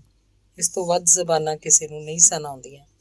ਸਿਰਫ ਸਾਗਰ ਦਾ ਇੱਕ ਦੋਸਤ ਇਹੋ ਜਿਹਾ ਸੀ ਜਿਹਨੂੰ ਫ੍ਰੈਂਚ ਵੀ ਆਉਂਦੀ ਸੀ ਤੇ ਉਹ ਇਸ ਵੇਲੇ ਤੱਕ ਸਾਰਿਆਂ ਤੋਂ ਵੱਧ ਜਿੱਤਿਆ ਹੋਇਆ ਸੀ। ਫਿਰ ਜਦੋਂ ਕਾਗਜ਼ ਸਾਗਰ ਦੇ ਅੱਗੇ ਰੱਖਿਆ ਗਿਆ ਤਾਂ ਸਾਗਰ ਨੇ ਹੱਥ 'ਚ ਫੜੀ ਹੋਈ ਕਲਮ ਨਾਲ ਖੇਡਦਿਆਂ ਆਖਿਆ, ਮੈਨੂੰ ਤਾਂ ਕੋਈ ਵੀ ਜ਼ਬਾਨ ਨਹੀਂ ਆਉਂਦੀ। ਤੇ ਸਾਗਰ ਦੇ ਇੱਕ ਦੋਸਤ ਨੇ ਹੌਲੀ ਜਿਹੀ ਕਿਹਾ ਸੀ, ਕਿਸੇ ਦੇ ਦਿਲ ਦੇ ਕੋਈ ਜ਼ਬਾਨ ਨਹੀਂ ਹੁੰਦੀ। ਅਨੀਤਾ ਨੂੰ ਯਾਦ ਆਇਆ ਸਾਗਰ ਦੀ ਇਹ ਗੱਲ ਸੁਣ ਕੇ ਉਹ ਕੰਬ ਪਈ ਸੀ। ਫਿਰ ਜਦੋਂ ਸਾਗਰ ਤੇ ਉਹਦੇ ਦੋਸਤ ਚਲੇ ਗਏ ਤਾਂ ਉਹਨੇ ਬੜੇ ਗੁੱਸੇ ਨਾਲ ਉਸ ਦੂਸਰੀ ਨਿਮਾਣੀ ਅਨੀਤਾ ਵੱਲ ਵੇਖਿਆ ਸੀ। ਇਹ ਸਾਰਾ ਤੇਰਾ ਕਸੂਰ ਏ। ਤੂੰ ਸੁਣਿਆ ਸੀ ਸਾਗਰ ਨੇ ਕੀ ਆਖਿਆ ਸੀ? ਜੋ ਕੁਝ ਆਖਿਆ ਸੀ ਉਹਨੇ ਆਖਿਆ ਸੀ, ਮੈਂ ਤਾਂ ਕੁਝ ਨਹੀਂ ਸੀ ਆਖਿਆ। ਤੂੰ ਕਿਸੇ ਦਿਨ ਪਤਾ ਨਹੀਂ ਕੀ ਕਰੇਂਗੀ, ਮੈਂ ਕੀ ਕਰਾਂਗੀ। ਮੈਂ ਕੁਝ ਕਰ ਹੀ ਨਹੀਂ ਸਕਦੀ। ਪਰ ਇੱਕ ਮੇਰੀ ਗੱਲ ਸੁਣ ਲੈ, ਮੈਂ ਹੁਣ ਸਾਗਰ ਨੂੰ ਕਦੇ ਨਹੀਂ ਬੁਲਾ ਕੇ ਦਿਆਂਗੀ। ਅੱਛਾ, ਹੁਣ ਜਦ ਕਿ ਸਾਗਰ ਇੱਥੋਂ ਚਲਾ ਗਿਆ ਹੈ ਤੇ ਫਿਰ ਉਹਨੇ ਕਦੀ ਨਹੀਂ ਇੱਥੇ ਆਉਣਾ। ਹੁਣ ਤੈਨੂੰ ਡਰਨਾ ਨਹੀਂ ਚਾਹੀਦਾ, ਸਗੋਂ ਚਾਹੀਦਾ ਹੈ ਕਿ ਤੂੰ ਤਗੜੀ ਹੋ ਕੇ ਮੈਨੂੰ ਥੋੜ੍ਹੇ ਜਿਹੇ ਮਿੰਟਾਂ ਲਈ ਆਪਣੇ ਹੱਥ ਦੇ ਦੇਵੇਂ। ਉਹ ਕਾਹਦੇ ਲਈ? ਐਵੇਂ ਜ਼ਰਾ ਮੈਂ ਉਹਨਾਂ ਨਾਲ ਖੇਡਾਂਗੀ। ਤੂੰ ਮੈਨੂੰ ਸੱਚ ਕਿਉਂ ਨਹੀਂ ਦੱਸਦੀ? ਮੈਂ ਉਹਨਾਂ ਹੱਥਾਂ ਨਾਲ ਸਾਗਰ ਨੂੰ ਛੋਹ ਕੇ ਵੇਖਣਾ ਚਾਹੁੰਦੀ ਹਾਂ। ਪਰ ਸਾਗਰ ਚਲਾ ਗਿਆ। ਕੋਈ ਗੱਲ ਨਹੀਂ, ਉਹਦੇ ਹੱਥਾਂ ਨਾਲ ਛੋਹੀਆਂ ਹੋਈਆਂ ਚੀਜ਼ਾਂ ਇੱਥੇ ਪਈਆਂ ਨੇ। ਮੈਂ ਉਹਨਾਂ ਚੀਜ਼ਾਂ ਨੂੰ ਪਕੜ ਕੇ ਵੇਖਣਾ ਚਾਹੁੰਦੀ ਹਾਂ। ਮੇਰਾ ਖਿਆਲ ਹੈ ਤੂੰ ਝੱਲੀ ਹੋ ਗਈ ਹੈ। ਜੇ ਤੇਰਾ ਇਹੋ ਹੀ ਖਿਆਲ ਹੈ ਤਾਂ ਫਿਰ ਤੂੰ ਮੇਰੇ ਕੋਲੋਂ ਡਰਨੀ ਕਿਉਂ ਹੈ? ਝੱਲਿਆਂ ਕੋਲੋਂ ਕੀ ਡਰਨਾ ਹੋਇਆ? ਉਹਨੇ ਹੈਰਾਨੀ 'ਚ ਆਪਣੇ ਹੱਥ ਦੂਸਰੀ ਅਨੀਤਾ ਨੂੰ ਦੇ ਦਿੱਤੇ ਤੇ ਉਸ ਅਨੀਤਾ ਨੇ ਮੇਜ਼ ਉੱਤੇ ਪਏ ਹੋਏ ਸਾਗਰ ਦੇ ਜੂਠੇ ਪਿਆਲੇ ਨੂੰ ਦੋਹਾਂ ਹੱਥਾਂ ਵਿੱਚ ਚੁੱਕ ਲਿਆ ਤੇ ਫਿਰ ਉਸ ਪਿਆਲੇ 'ਚ ਰਹਿ ਗਈ ਠੰਡੀ ਚਾਹ ਦਾ ਘੁੱਟ ਭਰ ਕੇ ਅਨੀਤਾ ਨੂੰ ਆਖਿਆ, ਜੇ ਮੈਂ ਝੱਲੀ ਵੀ ਹੋ ਗਈ ਹਾਂ ਤਾਂ ਤੇਰਾ ਇਹਦੇ 'ਚ ਕੀ ਗਿਆ? ਪਰ ਤੈਨੂੰ ਕੀ ਪਤਾ ਕਿ ਮੈਂ ਕੀ ਪੀ ਲਿਆ ਏ? ਕੀ ਪੀ ਲਿਆ ਏ? ਉਹਨੇ ਇੱਕ ਹੌਕਾ ਭਰ ਕੇ ਪੁੱਛਿਆ। ਜੋ ਕੁਝ ਪੀ ਲੈਣ ਤੋਂ ਬਾਅਦ ਆਦਮੀ ਮਰ ਨਹੀਂ ਸਕਦਾ। ਹੁਣ ਤੂੰ ਮਰ ਨਹੀਂ ਸਕਦੀ। ਸਿਰਫ ਇਹੀ ਨਹੀਂ ਕਿ ਮਰ ਨਹੀਂ ਸਕਦੀ, ਜਵਾਨ ਵੀ ਇਸੇ ਤਰ੍ਹਾਂ ਰਵਾਂਗੀ। ਵਰੇ ਬੀਤ ਜਾਣਗੇ, ਤੇਰੀ ਜਵਾਨੀ ਢਲ ਜਾਏਗੀ, ਤੇਰੇ ਮੂੰਹ ਤੇ ਉਮਰ ਦੇ ਵੱਟ ਪੈ ਜਾਣਗੇ, ਤੇਰੇ ਇਹਨਾਂ ਵਾਲਾਂ ਦੀ ਸਿਆਹੀ ਮੁੱਕ ਜਾਏਗੀ, ਪਰ ਮੈਂ ਇਸੇ ਤਰ੍ਹਾਂ ਜਵਾਨ ਤੇ ਇਸੇ ਤਰ੍ਹਾਂ ਖੂਬਸੂਰਤ। ਉਹਨੇ ਛੇਤੀ ਨਾਲ ਆਪਣੇ ਹੱਥ ਉਸ ਦੂਸਰੀ ਅਨੀਤਾ ਕੋਲੋਂ ਖੋਹ ਲਏ ਸਨ। ਫਿਰ ਕਿੰਨੇ ਦਿਨ ਗੁਜ਼ਰ ਗਏ, ਬਿਲਕੁਲ ਚੁੱਪਚਾਪ। ਉਹਨੇ ਜਿਵੇਂ ਦੂਸਰੀ ਅਨੀਤਾ ਨੂੰ ਗੋਲਣਾ ਹੀ ਛੱਡ ਦਿੱਤਾ। ਆਪਣੇ ਮੂੰਹ ਤੇ ਆਣ ਨੂੰ ਘਰ ਦੇ ਕੰਮ ਲੱਗੀ ਰਹਿੰਦੀ, ਰਾਹ ਜਾਂਦੇ ਆਹਰ ਸਹੇੜ ਲੈਂਦੀ। ਇੰਨਾ ਕੰਮ ਉਹਦੇ ਗਲ ਨਹੀਂ ਸਨ ਪੈਂਦੇ ਜਿੰਨੀ ਉਹ ਕੰਮਾਂ ਦੇ ਗਲ ਪੈਂਦੀ ਸੀ। ਤੇ ਫਿਰ ਜਦੋਂ ਉਹਦੇ ਅੰਗਾਂ 'ਚ ਤ੍ਰਾਣ ਨਹੀਂ ਸੀ ਰਹਿੰਦਾ, ਉਹ ਠਰੀ ਹੋਈ ਹਰਨੀ ਵਾਂਗ ਨੀਂਦਰ ਦੀ ਗੁਫਾ 'ਚ ਵੜ ਜਾਂਦੀ ਹੁੰਦੀ ਸੀ। ਫਿਰ ਨੀਂਦਰ ਵੀ ਉਹਦੇ ਕੋਲੋਂ ਮਿੰਨਤਾਂ ਕਰਵਾਉਣ ਲੱਗ ਪਈ ਸੀ। ਉਹ ਕਿੰਨਾ ਕਿੰਨਾ ਚਿਰ ਨੀਂਦਰ ਨੂੰ ਆਵਾਜ਼ਾਂ ਦਿੰਦੀ ਰਹਿੰਦੀ ਸੀ, ਪਰ ਨੀਂਦਰ ਉਹਦੇ ਕੋਲੋਂ ਥੋੜ੍ਹੀ ਜਿਹੀ ਦੂਰ ਖਲੋ ਕੇ ਅੜੀਆਂ ਕਰਦੀ ਰਹਿੰਦੀ ਸੀ। ਤੇ ਅਨੀਤਾ ਨੇ ਜ਼ਿੱਦ 'ਚ ਆ ਕੇ ਨੀਂਦਰ ਦੀਆਂ ਗੋਲੀਆਂ ਖਾਣੀਆਂ ਸ਼ੁਰੂ ਕਰ ਦਿੱਤੀਆਂ ਸਨ। ਗੋਲੀਆਂ ਖਾ ਖਾ ਕੇ ਉਹਦਾ ਸਿਰ ਇੰਨਾ ਭਾਰਾ ਰਹਿਣ ਲੱਗ ਪਿਆ ਸੀ ਕਿ ਕਈ ਵਾਰ ਉਹਨੂੰ ਜਾਪਦਾ ਸੀ ਕਿ ਸਿਰ ਦੇ ਭਾਰ ਹੇਠਾਂ ਉਹਦੀ ਗਰਦਨ ਨੂੰ ਵਲ ਪੈ ਜਾਂਦਾ ਸੀ। ਉਹਦੀ ਮੁੜਕੀ ਹੋਈ ਗਰਦਨ ਹੇਠਾਂ ਉਹਦੇ ਮੋਢੇ ਪੀੜ ਕਰਨ ਲੱਗ ਪਏ ਸਨ ਤੇ ਮੋਢਿਆਂ ਦੀ ਪੀੜ ਉਹਦੀ ਪਿੱਠ ਦੀ ਹੱਡੀ 'ਚ ਰਹਿਣ ਲੱਗ ਪਈ ਸੀ। ਇੱਕ ਦਿਨ ਮੌਸਮ 'ਚ ਬੜੀ ਬੇਚੈਨੀ ਸੀ। ਹਵਾ ਬੜੀ ਭਟਕੀ ਹੋਈ ਚੱਲਦੀ ਪਈ ਸੀ। ਕਦੇ ਕਦੇ ਇੰਝ ਜਿਵੇਂ ਲੰਬੇ ਲੰਬੇ ਹਟਕੋਰੇ ਲੈਂਦੀ ਹੋਵੇ। ਉਹ ਨਿਢਾਲ ਜੀ ਆਪਣੀ ਮੰਜੀ ਤੇ ਲੰਮੀ ਪਈ ਹੋਈ ਸੀ। ਉਹ ਵੇਲਾ ਡੂੰਘੀਆਂ ਤਰਕਾਲਾਂ ਦਾ ਸੀ। ਉਹਦਾ ਪਤੀ ਅਜੇ ਕਲੱਬ ਤੋਂ ਵਾਪਸ ਨਹੀਂ ਸੀ ਆਇਆ। ਬਾਹਰਲਾ ਦਰਵਾਜ਼ਾ ਖੜਕਿਆ ਤੇ ਉਹਦੇ ਨੌਕਰ ਨੇ ਅੰਦਰ ਆ ਕੇ ਆਖਿਆ, ਕੋਈ ਸਾਹਿਬ ਆਏ ਨੇ।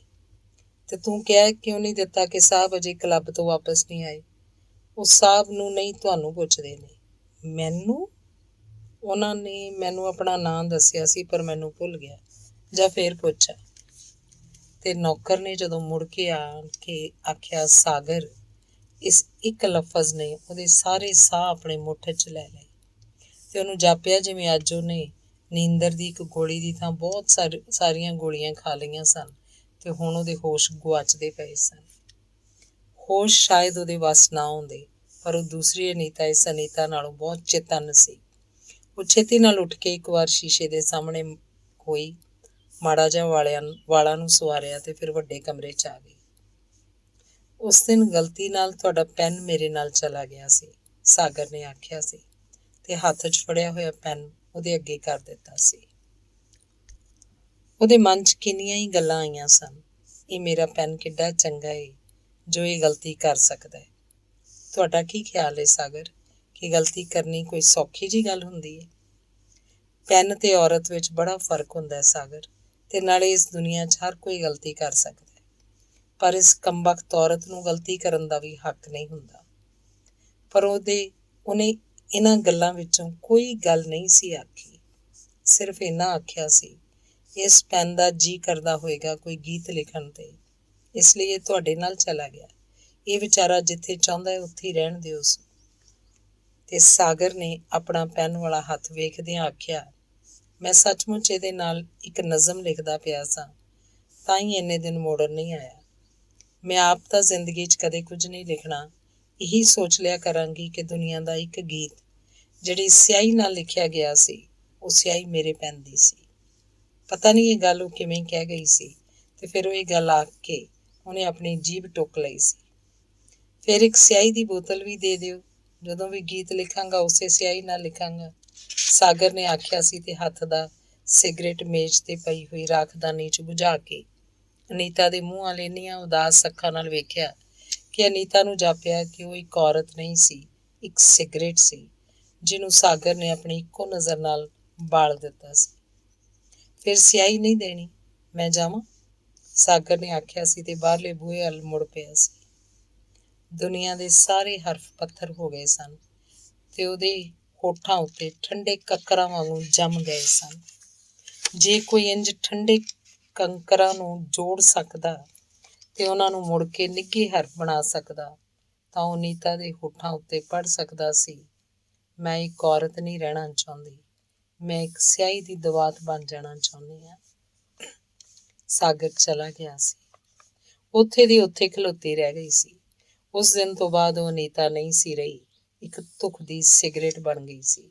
ਸਾਗਰ ਨੇ ਇਸ ਸਿਗਰਟ ਨੂੰ ਸੁਲਗਾ ਦਿੱਤਾ ਸੀ, ਪਰ ਪੀਣ ਦਾ ਹੱਕ ਨਹੀਂ ਸੀ ਲਿਆ। ਉਸ ਦਿਨ ਤੋਂ ਬਾਅਦ ਉਹਨੂੰ ਜਾਪਣ ਲੱਗ ਪਿਆ ਸੀ ਕਿ ਉਹਦੀ ਜਿੰਦ ਵਿੱਚੋਂ ਜਿਹੜਾ ਧੂੰਆਂ ਨਿਕਲਦਾ ਪਿਆ ਸੀ, ਉਹ ਸਾਗਰ ਦੇ ਸਾਹਾਂ ਵਿੱਚ ਨਹੀਂ ਸੀ ਰਲਦਾ ਪਿਆ, ਐਵੇਂ ਹਵਾ 'ਚ ਅਜਾਈ ਜਾਂਦਾ ਪਿਆ ਸੀ। ਪਰ ਉਸ ਦਿਨ ਤੋਂ ਬਾਅਦ ਉਹਦੀ ਦੂਸਰੀ ਅਨੀਤਾ ਨਾਲ ਪਤਾ ਨਹੀਂ ਕਿਹੋ ਜਿਹੀ ਸੁਲ੍ਹਾ ਹੋ ਗਈ ਸੀ। ਦੋਵੇਂ ਇੱਕ ਜਾਨ ਹੋ ਗਈਆਂ ਸਨ। ਦੋਵੇਂ ਇੱਕ ਦੂਸਰੇ ਦੇ ਅੱਥਰੂ ਪੂੰਝ ਦਿੰਦੀਆਂ, ਦੋਵੇਂ ਇੱਕ ਦੂਸਰੇ ਦੇ ਕੰਨਾਂ 'ਚ ਆਪਣੇ ਆਪਣੇ ਦਿਲ ਦੀ ਗੱਲ ਕਹਿ ਦਿੰਦੀਆਂ। ਸਿਰਫ ਇਸ ਅਨੀਤਾ ਨੇ ਕਦੇ ਆਪਣੇ ਹੱਥ ਪੈਰ ਉਹਨੂੰ ਨਹੀਂ ਦਿੱਤੇ, ਜਿਨ੍ਹਾਂ ਨਾਲ ਤੁਰ ਕੇ ਉਹ ਸਾਗਰ ਦੇ ਕੋਲ ਜਾ ਸਕਦੀ ਤੇ ਇਸ ਜ਼ਿੰਦਗੀ ਦੇ ਰਾਹ ਉੱਤੇ ਉਹ ਸਾਗਰ ਦਾ ਹੱਥ ਪਕੜ ਸਕਦੀ। ਉਂਝ ਜਦੋਂ ਇਕੱਲੀਆਂ ਬਹਿੰਦੀਆਂ ਸਨ, ਇੱਕ ਦੂਸਰੀ ਦਾ ਸਭ ਕੁਝ ਵੰਡਾ ਲੈਂਦੀਆਂ ਸਨ, ਬਿਨਾਂ ਕਿਸੇ ਪੁੱਛ ਗਿੱਛ ਤੋਂ। ਇਹ ਸਾਂਝ ਉਸੇ ਦਿਨ ਸ਼ੁਰੂ ਹੋ ਗਈ ਸੀ ਜਿਸ ਦਿਨ ਸਾਗਰ ਆਪਣੇ ਹੱਥ 'ਚ ਫੜੀ ਹੋਈ ਸਿਗਰਟ ਕਮਰੇ ਦੀ ਰਾਖਦਾਨੀ 'ਚ ਬੁਝਾ ਕੇ ਚਲਾ ਗਿਆ ਸੀ। ਉਹਨੇ ਕਮਰੇ ਦੇ ਸਾਰੇ ਦਰਵਾਜ਼ੇ ਬੰਦ ਕਰ ਲਏ ਸਨ ਤੇ ਰਾਖਦਾਨੀ 'ਚ ਬੁਝੀ ਹੋਈ ਸਿਗਰਟ ਦੇ ਕੋਲ ਇਸ ਤਰ੍ਹਾਂ ਬਹਿ ਗਈ ਸੀ ਜਿਵੇਂ ਕਿਸੇ ਬੜੀ ਕੀਮਤੀ ਚੀਜ਼ ਦੀ ਰਾਖੀ ਬੈਠੀ ਹੋਵੇ। ਅਨੀਤਾ ਨੂੰ ਯਾਦ ਆਇਆ ਕਿ ਫਿਰ ਅਨੀਤਾ ਨੇ ਇੱਕ ਮਾਚਿਸ ਲੈ ਕੇ ਸਿਗਰਟ ਦੇ ਉਸ ਬੁਝੇ ਹੋਏ ਟੋਟੇ ਨੂੰ ਬਾਲ ਲਿਆ ਸੀ, ਤੇ ਫਿਰ ਜਦੋਂ ਉਹਨੇ ਉਹ ਸਿਗਰਟ ਆਪਣੇ ਹੋਠਾਂ ਨਾਲ ਲਾਈ ਸੀ, ਉਹਨੂੰ ਜਾਪਿਆ ਸੀ ਜਿਵੇਂ ਇਹਦੇ ਧੂੰਏ ਵਿੱਚੋਂ ਉਹਨੂੰ ਸਾਗਰ ਦੇ ਸਾਹਾਂ ਦੀ ਖੁਸ਼ਬੂ ਆਈ ਹੋਵੇ। ਤੇ ਉਸ ਦਿਨ ਤੋਂ ਬਾਅਦ ਉਹ ਦਿਨ ਵਿੱਚ ਇੱਕ ਵਾਰੀ ਜ਼ਰੂਰ ਆਪਣਾ ਕਮਰਾ ਬੰਦ ਕਰਕੇ ਬਹਿਣ ਲੱਗ ਪਈ ਸੀ। ਉਹਨੇ ਬਹੁਤ ਸਾਰੀਆਂ ਸਿਗਰਟਾਂ ਦੀਆਂ ਡੱਬੀਆਂ ਖਰੀਦ ਕੇ ਆਪਣੀ ਅਲਮਾਰੀ 'ਚ ਰੱਖ ਲਈਆਂ ਸਨ। ਉਹ ਰੋਜ਼ ਨੇਮ ਨਾਲ ਇੱਕ ਸਿਗਰਟ ਬਾਲਦੀ ਸੀ, ਫਿਰ ਉਹਦੇ ਧੂੰਏ ਵਿੱਚ ਸਾਗਰ ਦੇ ਸਾਹਾਂ ਦੀ ਕਲਪਨਾ ਕਰਦੀ ਸੀ। ਅਨੀਤਾ ਦੇ ਵਾਸਤੇ ਨੇਮ ਇਸ ਤਰ੍ਹਾਂ ਹੀ ਬਣ ਗਿਆ ਸੀ ਜਿਵੇਂ ਕਿਸੇ ਦੀ ਜ਼ਿੰਦਗੀ 'ਚ ਪੂਜਾ ਦਾ ਨੇਮ ਹੁੰਦਾ ਹੈ। ਕਦੇ ਉਹਨੂੰ ਇਹ ਵੀ ਜਾਪਦਾ ਸੀ ਉਹਨੇ ਜਿਵੇਂ ਕਿਸੇ ਦਾ ਬਹੁਤ ਸਾਰਾ ਦੇਣੀਆਂ ਦੇਣਾ ਸੀ, ਤੇ ਨੇਮ ਇਸ ਤਰ੍ਹਾਂ ਹੀ ਸੀ ਜਿਵੇਂ ਉਹ ਕਿਸ਼ਤਾਂ ਨਾਲ ਕਿਸੇ ਦਾ ਕਰਜ਼ਾ ਉਤਾਰਦੀ ਪਈ ਹੋਵੇ। ਤੇ ਫਿਰ ਉਹਨੂੰ ਆਪਣੀ ਬੁੱਢੀ ਦਾਦੀ ਚੇਤੇ ਆ ਜਾਂਦੀ ਹੁੰਦੀ ਸੀ, ਜਿਹੜੀ ਹਮੇਸ਼ਾ ਰੋਟੀ ਖਾਣ ਲੱਗਿਆਂ ਇੱਕ ਗਰਾਹੀ ਕਿਸੇ ਗਊ ਵਾਸਤੇ ਰੱਖ ਲੈਂਦੀ ਹੁੰਦੀ ਸੀ। ਤੇ ਅਨੀਤਾ ਸੋਚਣ ਲੱਗ ਪੈਂਦੀ ਸੀ ਕਿ ਸਮੇਂ ਦੇ ਨਵੇਂ ਵੱਟ ਦੇ ਰੂਪ ਨਾਲ ਸ਼ਾਇਦ ਉਸੇ ਗਊ ਗਰਾਸ ਦਾ ਹੀ ਰੂਪ ਵੱਟ ਗਿਆ ਸੀ। ਉਹ ਜਦੋਂ ਸਿਗਰਟ ਲਗਾਉਂਦੀ, ਉਹਨੂੰ ਮੱਲੋ ਮੱਲੀ ਅਲਾਦੀਨ ਦੇ ਚਿਰਾਗ ਦਾ ਧਿਆਨ ਆ ਜਾਂਦਾ। ਧੂਏਂ ਦੀ ਪਤਲੀ ਜਿਹੀ ਲੀਕ ਵਿੱਚੋਂ ਸਾਗਰ ਦਾ ਬੁੱਤ ਉੱਭਰ ਆਉਂਦਾ ਤੇ ਉਹਨੂੰ ਅਲਾਦੀਨ ਦੇ ਚਿਰਾਗ ਵਿੱਚੋਂ ਨਿਕਲਣ ਵਾਲੇ ਜਿੰਨ ਦਾ ਖਿਆਲ ਆ ਜਾਂਦਾ। ਉਹਨੇ ਜਿਵੇਂ ਕਹਾਣੀਆਂ 'ਚ ਸੁਣਿਆ ਹੋਇਆ ਸੀ, ਇੱਕ ਜਿੰਨ ਜਦੋਂ ਚਿਰਾਗ ਦੇ ਧੂਏਂ 'ਚੋਂ ਨਿਕਲ ਆਉਂਦਾ ਸੀ ਤਾਂ ਉਹ ਅਲਾਦੀਨ ਦੇ ਅੱਗੇ ਹੱਥ ਬੰਨ੍ਹ ਕੇ ਖਲੋ ਜਾਂਦਾ ਸੀ ਤੇ ਪੁੱਛਦਾ ਸੀ, ਦੱਸ ਮੇਰੇ ਮਾਲਕ, ਮੇਰੇ ਲਈ ਕੀ ਹੁਕਮ ਹੈ। ਅਨੀਤਾ ਨੂੰ ਜਾਪਦਾ ਕਿ ਸਾਗਰ ਵੀ ਉਸ ਜਿੰਨ ਵਾਂਗ ਉਹਦੇ ਸਾਹਮਣੇ ਪ੍ਰਤੱਖ ਹੋ ਖਲੋਂਦਾ ਸੀ। ਸਿਰਫ ਫਰਕ ਇੰਨਾ ਸੀ ਕਿ ਉੱਥੇ ਉਹ ਜਿੰਨ ਅਲਾਦੀਨ ਦੇ ਅੱਗੇ ਹੱਥ ਬੰਨ੍ਹ ਕੇ ਖਲੋਂਦਾ ਸੀ। ਇੱਥੇ ਖੁਦ ਅਲਾਦੀਨ ਨੂੰ ਯਾਨੀ ਅਨੀਤਾ ਨੂੰ ਆਪਣੇ ਜਿੰਨ ਦੇ ਅੱਗੇ ਹੱਥ ਬੰਨ੍ਹ ਕੇ ਖਲੋਣਾ ਪੈਂਦਾ ਸੀ। ਤੂੰ ਮੈਨੂੰ ਕਾਹਦੇ ਲਈ ਬੁਲਾਇਆ? ਉਹਨੂੰ ਜਾਪਦਾ ਕਿ ਸਾਗਰ ਉਹਨੂੰ ਪੁੱਛ ਰਿਹਾ ਹੁੰਦਾ ਸੀ। ਮੇਰੀਆਂ ਅੱਖਾਂ ਦੇ ਸਾਹਮਣੇ 2 ਮਿੰਟ ਖਲੋ ਜਾ, ਬਸ ਹੋਰ ਕੁਝ ਨਹੀਂ ਆਖਦੀ। ਤੈਨੂੰ ਬੈਠਣ ਲਈ ਵੀ ਨਹੀਂ ਆਖਦੀ, ਕਿਉਂਕਿ ਇਹ ਪਰਾਇਆ ਘਰ ਹੈ। ਜਿੰਨਾ ਤੇਰੇ ਲਈ ਪਰਾਇਆ, ਓਨਾ ਹੀ ਮੇਰੇ ਲਈ ਪਰਾਇਆ ਹੈ। ਇਸ ਧਰਤੀ ਉੱਤੇ ਕੋਈ ਵੀ ਥਾਂ ਮੇਰੀ ਆਪਣੀ ਨਹੀਂ। ਉਹਨੂੰ ਜਾਪਦਾ ਕਿ ਉਹ ਸਾਗਰ ਨੂੰ ਇਹ ਆਖ ਰਹੀ ਹੁੰਦੀ ਸੀ। ਸਿਗਰਟ ਬਲ ਕੇ ਬੁੱਝ ਜਾਂਦਾ, ਧੂਏਂ ਦੇ ਨਾਲ ਹੀ ਸਾਗਰ ਵੀ ਲੋਪ ਹੋ ਜਾਂਦਾ। ਉਹਨੇ ਕਦੇ ਦੂਸਰਾ ਸਿਗਰਟ ਨਹੀਂ ਸੀ ਲਾਇਆ।